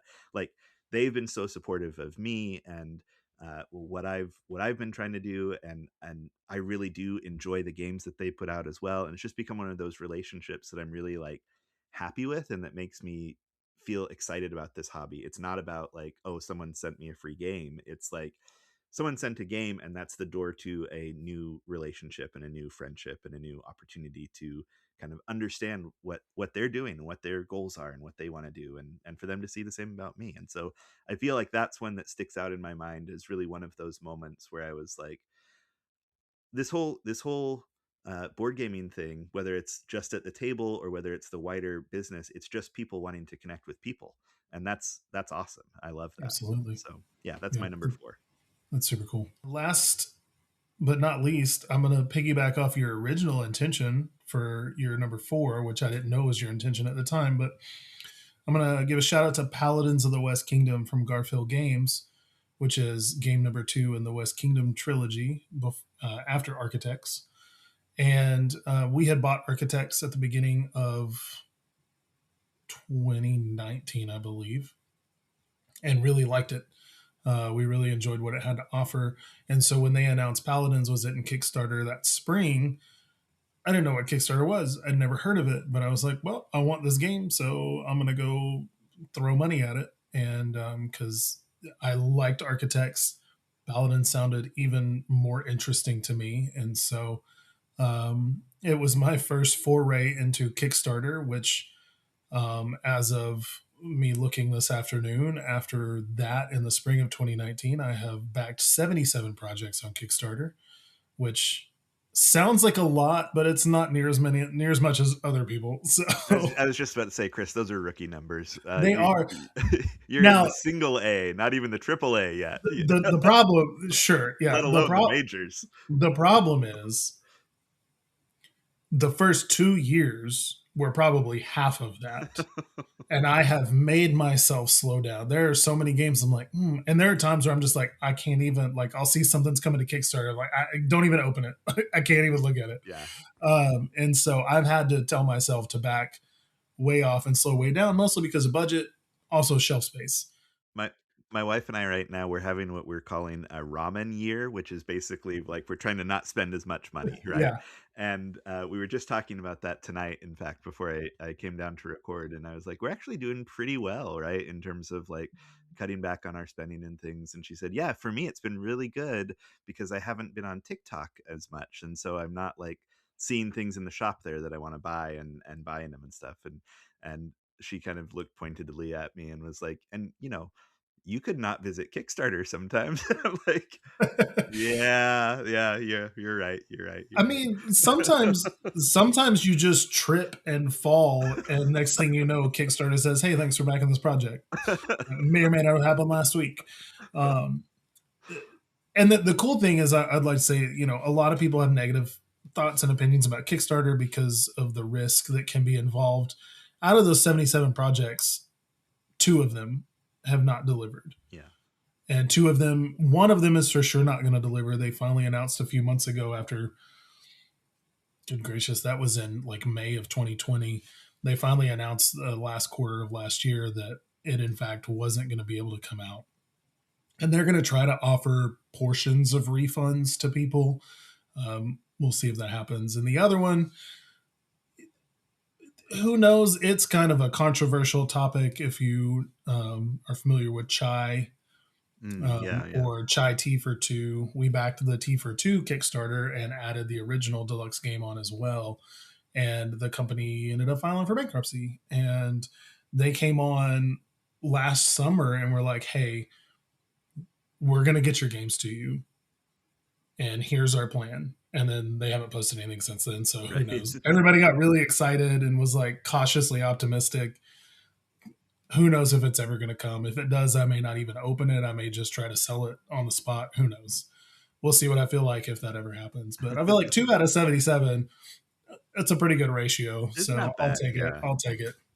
I Yeah. mean, there's some people that have had numerous Kickstarters not delivered, but I also don't go super risky with what I back. I tend to Right. back things that I know and trust and companies that have a good reputation. And Yeah, we should have a uh, Kickstarter conversation sometimes about like yeah, what do we absolutely. look for and things like that. Yeah, because there's always that balance between like a known quantity and wanting to support someone who's doing something new and maybe knowing that that might not work. And I don't know. Yeah, I've had a journey with Kickstarter also over the years, and I will not be revealing how many Kickstarters I have backed because my wife might listen to this podcast, and Maybe off record. this is something I've never admitted to anyone. So, uh, no, that's great. That's really good. Yeah, I would love to talk about that some more at some point. That process of crowdfunding and the ways it's good for the hobby and maybe the ways that Yeah, it's challenging to the hobby also. that'd be a really good conversation. Yeah. Put it on the docket. All right. Well, my number five to close things out, I just wanted to choose a game that I love and that I'm always in the mood to play, and that is Tapestry from Hmm, Stonemeyer Games. It is now become one of my go-to answers when students ask me, as they do every year, what are your favorite board games? Tapestry is pretty much always up there. It is such a simple game, right? You're basically making a choice to move forward on one of four tracks, and that's all you are doing in the game. And yet I find it to be like compelling and different every time I've played it. I love the varieties that the expansions bring to it.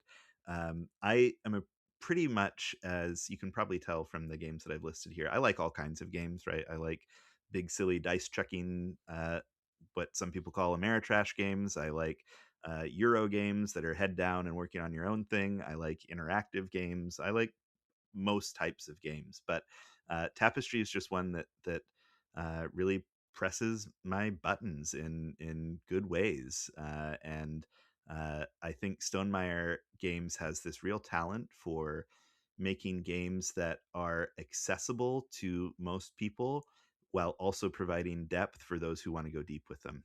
absolutely. And I like pretty much all of their games, but Tapestry is the one for me that is really that I always want to come back to, and I'm always wanting to be like, hey, anybody want to play Tapestry? And I think my friends and I pretty much always have some games going on BGA, and Tapestry is one that's in our rotation. And when I get to choose, that's often one of the ones that I will choose. So Tapestry is just a game I love. So Nice. yeah, Yeah, it's interesting because Stonemaier Games is widely loved yeah, by so many people in the hobby, but I feel like I don't hear very many people tout Tapestry as the top of their Stonemaier list, and yeah. so it's interesting to hear. I've only played it once. I really enjoyed the one play I had, but it's not one that I've ever been able to play again. I gotta get you in on one of those BGA games. That'd be fun. Yeah, we should do that. It's a Absolutely. it's a good time. They have a policy that they don't put all of their expansion stuff on BGA, which I totally get. So it's the base and some of the advanced civilizations, Okay. but like there's still plenty to play in that. And I'm not great. Like I always register for the tournaments, and I pretty much always come in last. I think in those tournaments, or get eliminated pretty early. But like I don't care. I just have fun playing it. Well, if you want to be honest, the one time I played it, my friends Ken and Annie and a couple of their friends taught it to me, and I smoked everybody. And so I just said, I'm going to go out on top. I don't ever need to play again. Nice. Well, that's fun. I liked hearing that. Those are some good stories to hear. My major takeaway here, Chris, was that spades and Yahtzee are some of your favorite games. So I just have to ask, like, are you even a real gamer, Chris? Are you? Can we consider you actually an in-depth, knowledgeable board gamer? And I've created a game to find out. I would like to say so, but we'll see based on what you have prepared here. All right. Do you have you're just gonna want to take notes, I think, at some point here. Do you have something you can Okay. jot things down on? Yes, I do. Let Just me so you know, you're gonna be ranking 10 things that I give you, and 10. Holy 10. cow. Yep. Okay. Okay. You don't have to go deep into them. You just have to Okay. decide, spur of the moment, where is that on the list, 1 through 10, All right. and we'll find out kind of Let's see. what your rankings are. All I'm right, nervous. so these are famous and important board game duos. Okay, Okay. board game duos. Iconic, I think, is what I called them in the show notes here. Okay, Yes, that's correct. we'll start with a no doubt iconic pairing of designers, Kramer and Kiesling, designers of Ooh. Tikal and the Mask trilogy, Renature, most recently Wandering Towers. I just played Wandering Towers for the first time last week, and it's a great game. I really liked it. And the Uh, Azul games. Come on. yeah, yeah, absolutely. I think that was not necessarily them together, was it? I think The they've done first them. one, at least the first one was, Okay, gotcha. All I right, believe. Fact check me on that if you want to. I But don't want to. I'm pretty sure they I don't know about all of them, but I'm pretty sure they did the first two together at least. Excellent. All right, Oh, Kramer and Kiesling and Kiesling, Kramer. 1 through 10. Where are you putting them?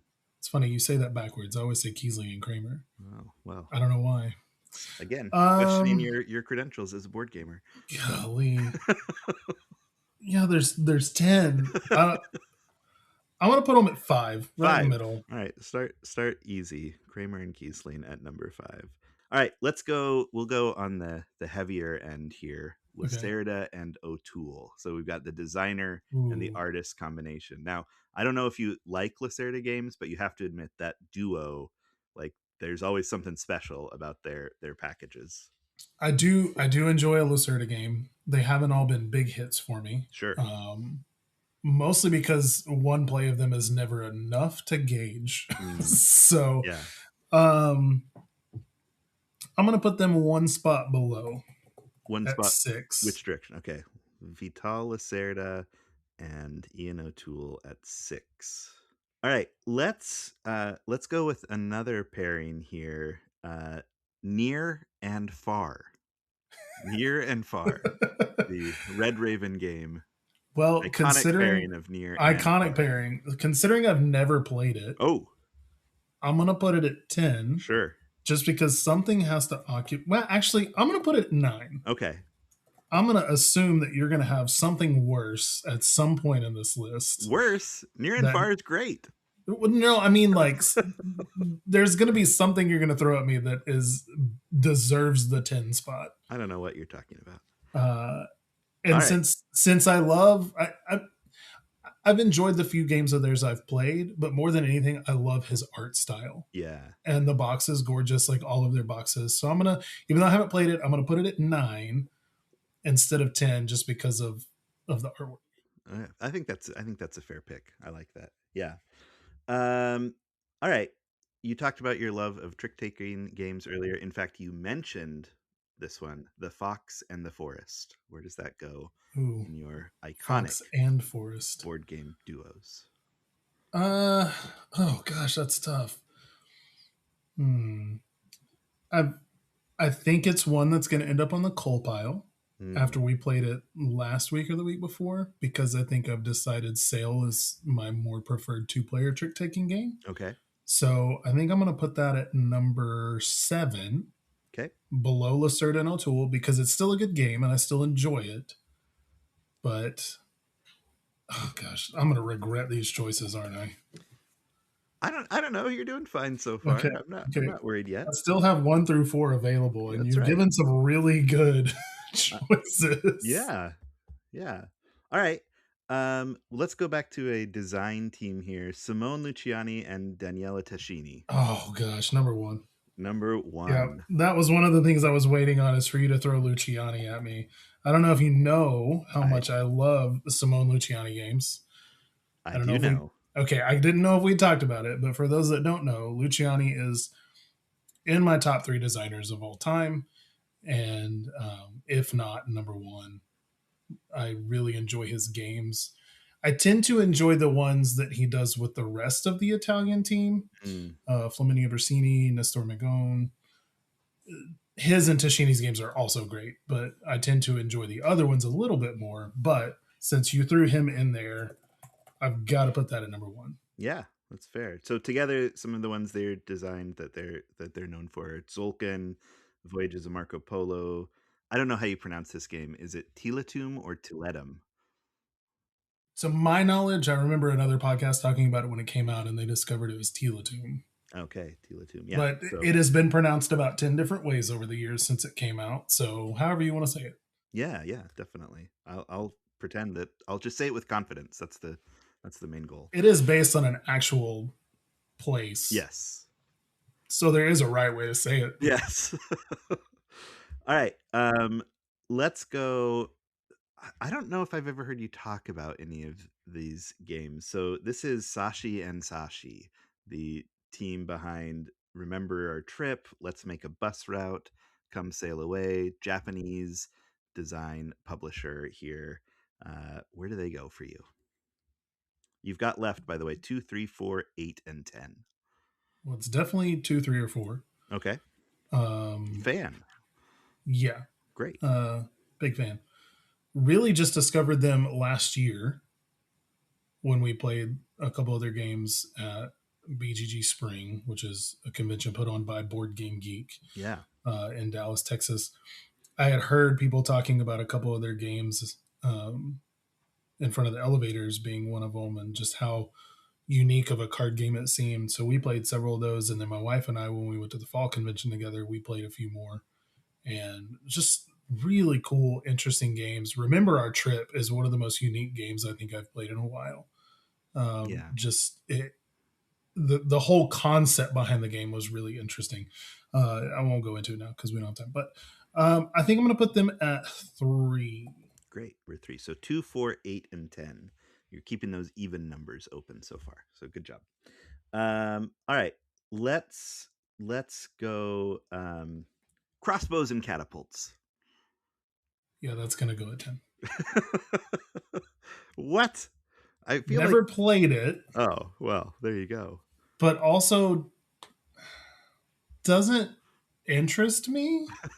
You don't like knocking over towers? I mean, I do, but as far as a game, it just doesn't sound like it's something that we would pull out and put on the table.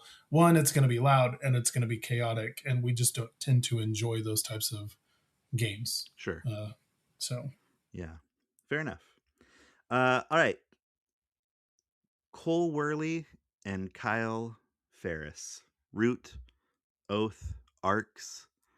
Definitely hugely popular right now. Just moved into their own company, right? Buried Giant. yeah, that was a big deal. Big move there. Where are they for you? They're going to come in at 8. 8. Not a huge fan? I am not a huge fan of Cole Worley games. Caveat, I think he puts out some really great designs. Yeah. They're just not for me. Sure. Um, and I won't go any further than that. Yeah. Although I think my favorite game of his that I played is probably Pax Pamir. Yeah, that's a good one for sure. Not a Ferris combo there, though. I'm not a big, yeah. I just don't tend to enjoy that style of game. Okay, fair. 2 and 4 are remaining, so you've taken. I thought you were saying 2 and 4 is the next combination. Classic numbers 2 and 4. All right. You've also mentioned this in the show already, and I'm glad that you left one of your top spots for it. Roll and Write. Number 2. Number 2. Roll and Write. Could have easily been number 1. Yeah. But you threw the Luch out, so whichever one of those you said first would have taken the number 1 spot. So throwing the Luch is just something I'm known for. You know? that's how Kyle and I refer to him, as the Luch. Pretty good. All right, that leaves your number 4 spot. It's gonna go to Chutes and Ladders. Oh gosh, you're the worst. Shoots and ladders. So, All right. Chris, Rank, you're ranked right above here. Kiesling and Kramer and Vital Lacerda games. Luciani and Tashini, number 1. Roland Wright, number 2. Sashi and Sashi, number 3. Shoots and Ladders, number 4. Kramer and Keesley, number 5. Lacerda and O'Toole, 6. Fox in the Forest, 7. Worley and Ferris, 8. Near and Far, 9. And Crossbows and Catapults, 10. I guess we've learned a lot about you here, Chris. I'm Well, really pleased. Your love of Shoots and Ladders is going to I was correct in my be assumption that close in my heart. there was something deserving of that 10 spot that I knew was coming at some point. I just misread the situation. That was good. That That's was all great. right. That's all right. That You was got a a good chance twist. to redeem yourself here. What's our question of the day, Chris? Okay, so our question of the day, and we will apologize that this is running a little bit longer than what we intended. Our goal for the podcast is really to hit 60 to 90 minutes, but this being our first episode, we wanted to do a little bit more of a deep dive into who we are as people and gamers and what we're into. And so we've kind of waxed a little more than we wanted to about some things. So if you're listening, just hang with us and know that future episodes we're planning to be a little more brief with. We But can only get better from here, right? we can only get this is great. So all right, so today our question that we want to dive into is, what does a game need to hit your sweet spot? And that can be a number of things. And so, Joel, I would like to hear what those things are for you first. Yeah, I listed a bunch of things, and I'll just kind of talk about them all semi briefly. I don't want to go into too much depth here, but kind of get a sense of what I'm looking for. I guess if it's really going to hit the sweet spot, it really has to kind of have everything I want in a game, right? Like that's the sweet spot. Is It's got all those things. So this is the list I came up with, and I'll talk about it just briefly after that. Mechanic harmony. I'm calling it mechanical harmony. Mechanic harmony. I'm not sure which is the right term. Art and graphic design, repeatable depth, value, and thoughtful storage. So, Ooh. yeah. Um, Mechanical harmony, I'm talking about like systems that work together in ways that like are invigorating, right? Some sort of combination, even if it's just like, hey, it's a deck builder. It's just a deck builder. There's no other like funky twist on top of it. But the deck building is really fun and exciting because of the ways you're having to balance things, right? Or it is a deck builder with some other piece thrown into it, a worker placement element as well. And the way those two things play off of each other just feels really like fresh and compelling. So those systems really need to work together in a way that is like going to make me feel like I'm discovering stuff as I play, and I'm being clever as I play, and when I run up into obstacles, I've got ways to kind of get around it, right? That's kind of the mechanical harmony piece here. Art and graphic design is just what it sounds like, right? I like a beautiful game. I think table presence matters in a game. It's certainly not the only thing that matters, but like absolutely, when a game looks good on the table, I am more excited to play it. I'm more excited to show it to my game group, right? I'm more excited to manipulate it. If there's really good iconography, I'm feeling like the game is helping me to understand it. So those two pieces I think are pretty important as well. Repeatable depth, I guess what I mean by that is that there's going to be some way that I can play this game repeatedly and find new elements to explore in it. And I think Tapestries that I mentioned before is a good example of that, right? The game is the same every time. Move up on a track and then move up on another track. But the way that you might figure out how to build off of one little benefit that your civilization has can explode your game in one direction, or getting just the right invention at the right time can explode your game in another direction. And so finding ways that the same experience, right, you're playing with the same rule set every time, doesn't feel exactly the same every time, because if it does, what's the point in continuing to play it, right?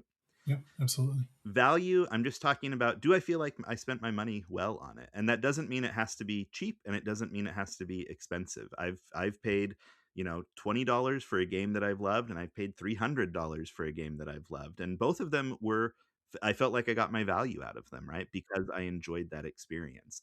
And conversely, I've paid $20 for games I hated and $300 for games I hated and been like, As you "Oh, do. that was a total waste," right?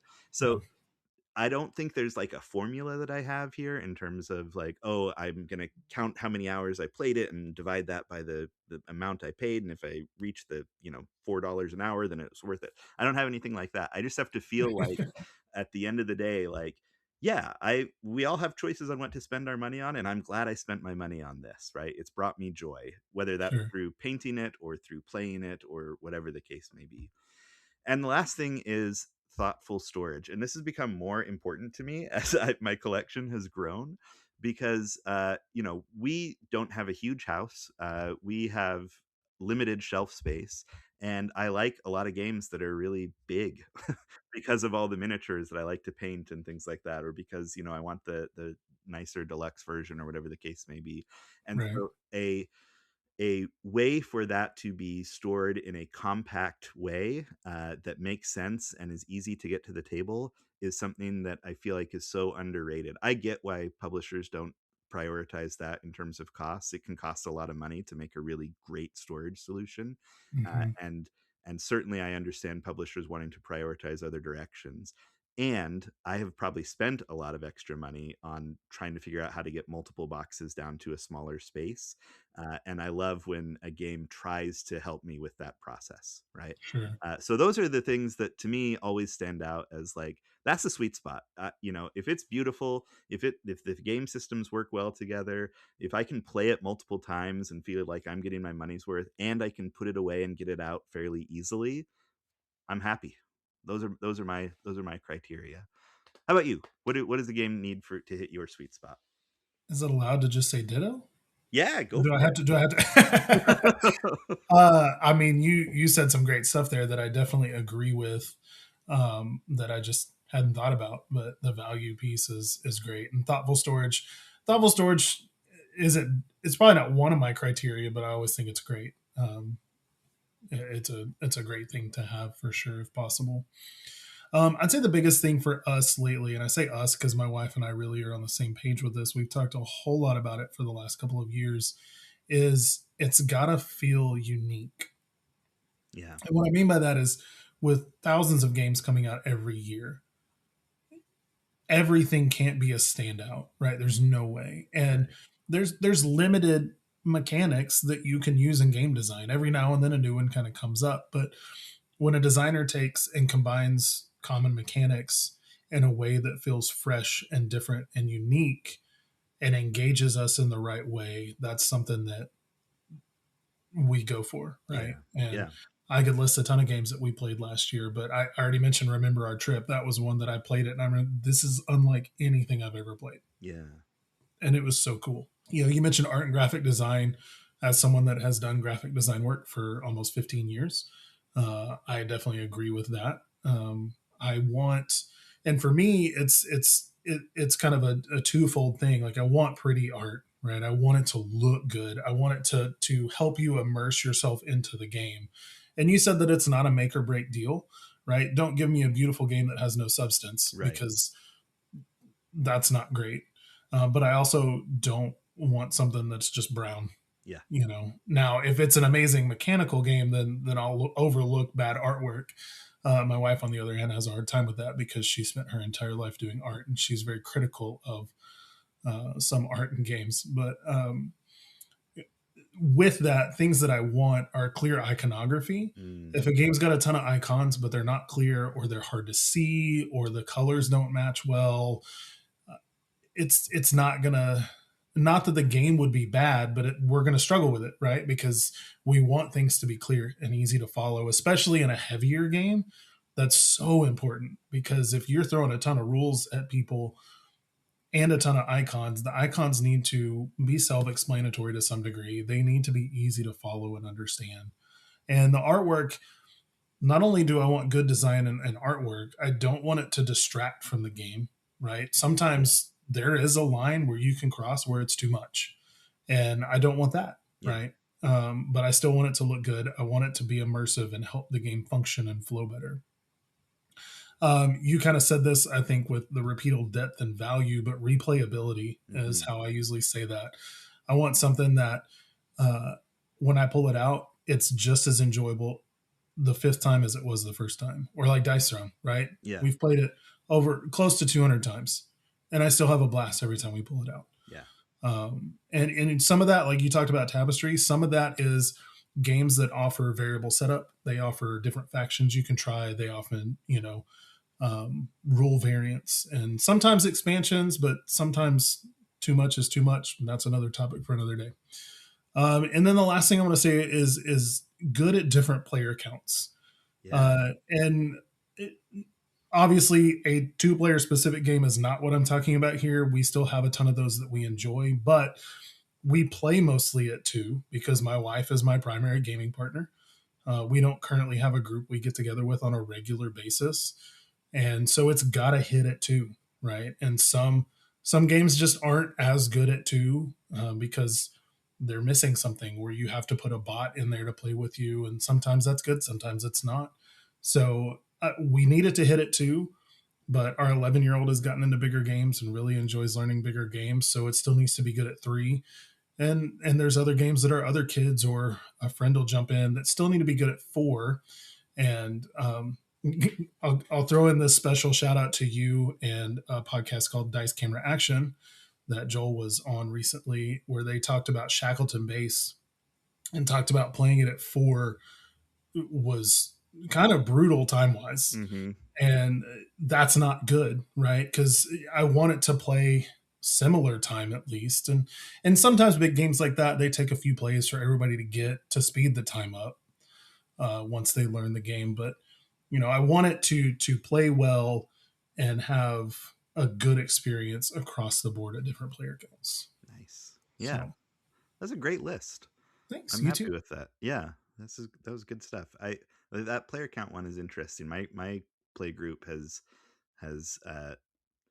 been consistently three for a while, and as I mentioned on that other podcast, has just recently kind of morphed into four regularly, and I'm really seeing that difference in the play time, not necessarily in the quality of the game, right? Like, Sure. not to say that experience is worse, just like understanding how that can be a thing that changes how a game feels, right?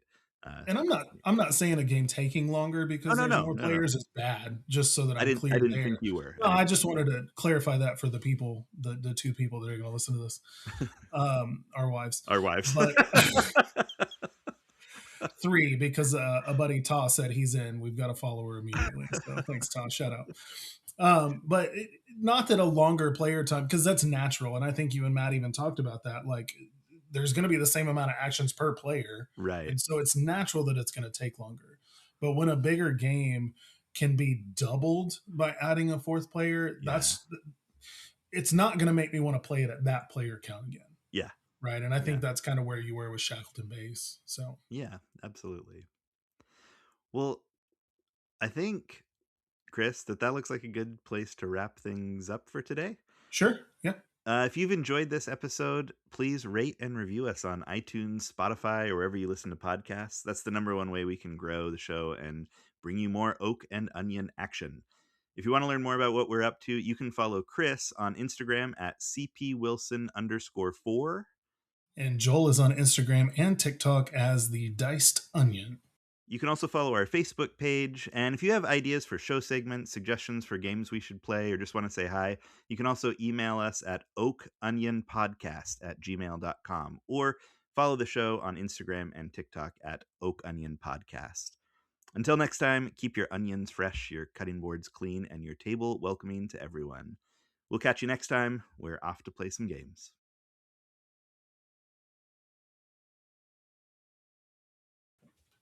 Welcome to Oak and Onion. I gotta scroll up because I did not have my show notes in the right spot. Nailed it. Great start. Okay. What are we gonna talk about next? Was that all you were gonna say personally? I'm gonna have to edit this. Yeah, I realized I was like, oh, I didn't really prepare how I was going to talk about this. So, yeah, that's all I got right now. Okay. Yeah, I think I'm the only one who's going to talk video games right now. So I just wanted to give a quick shout out to. I muted myself so I wouldn't cough over you. I'm sorry. Could you still hear it? I could It hear it. Yeah. really? Yeah. Huh. Well, that's problematic.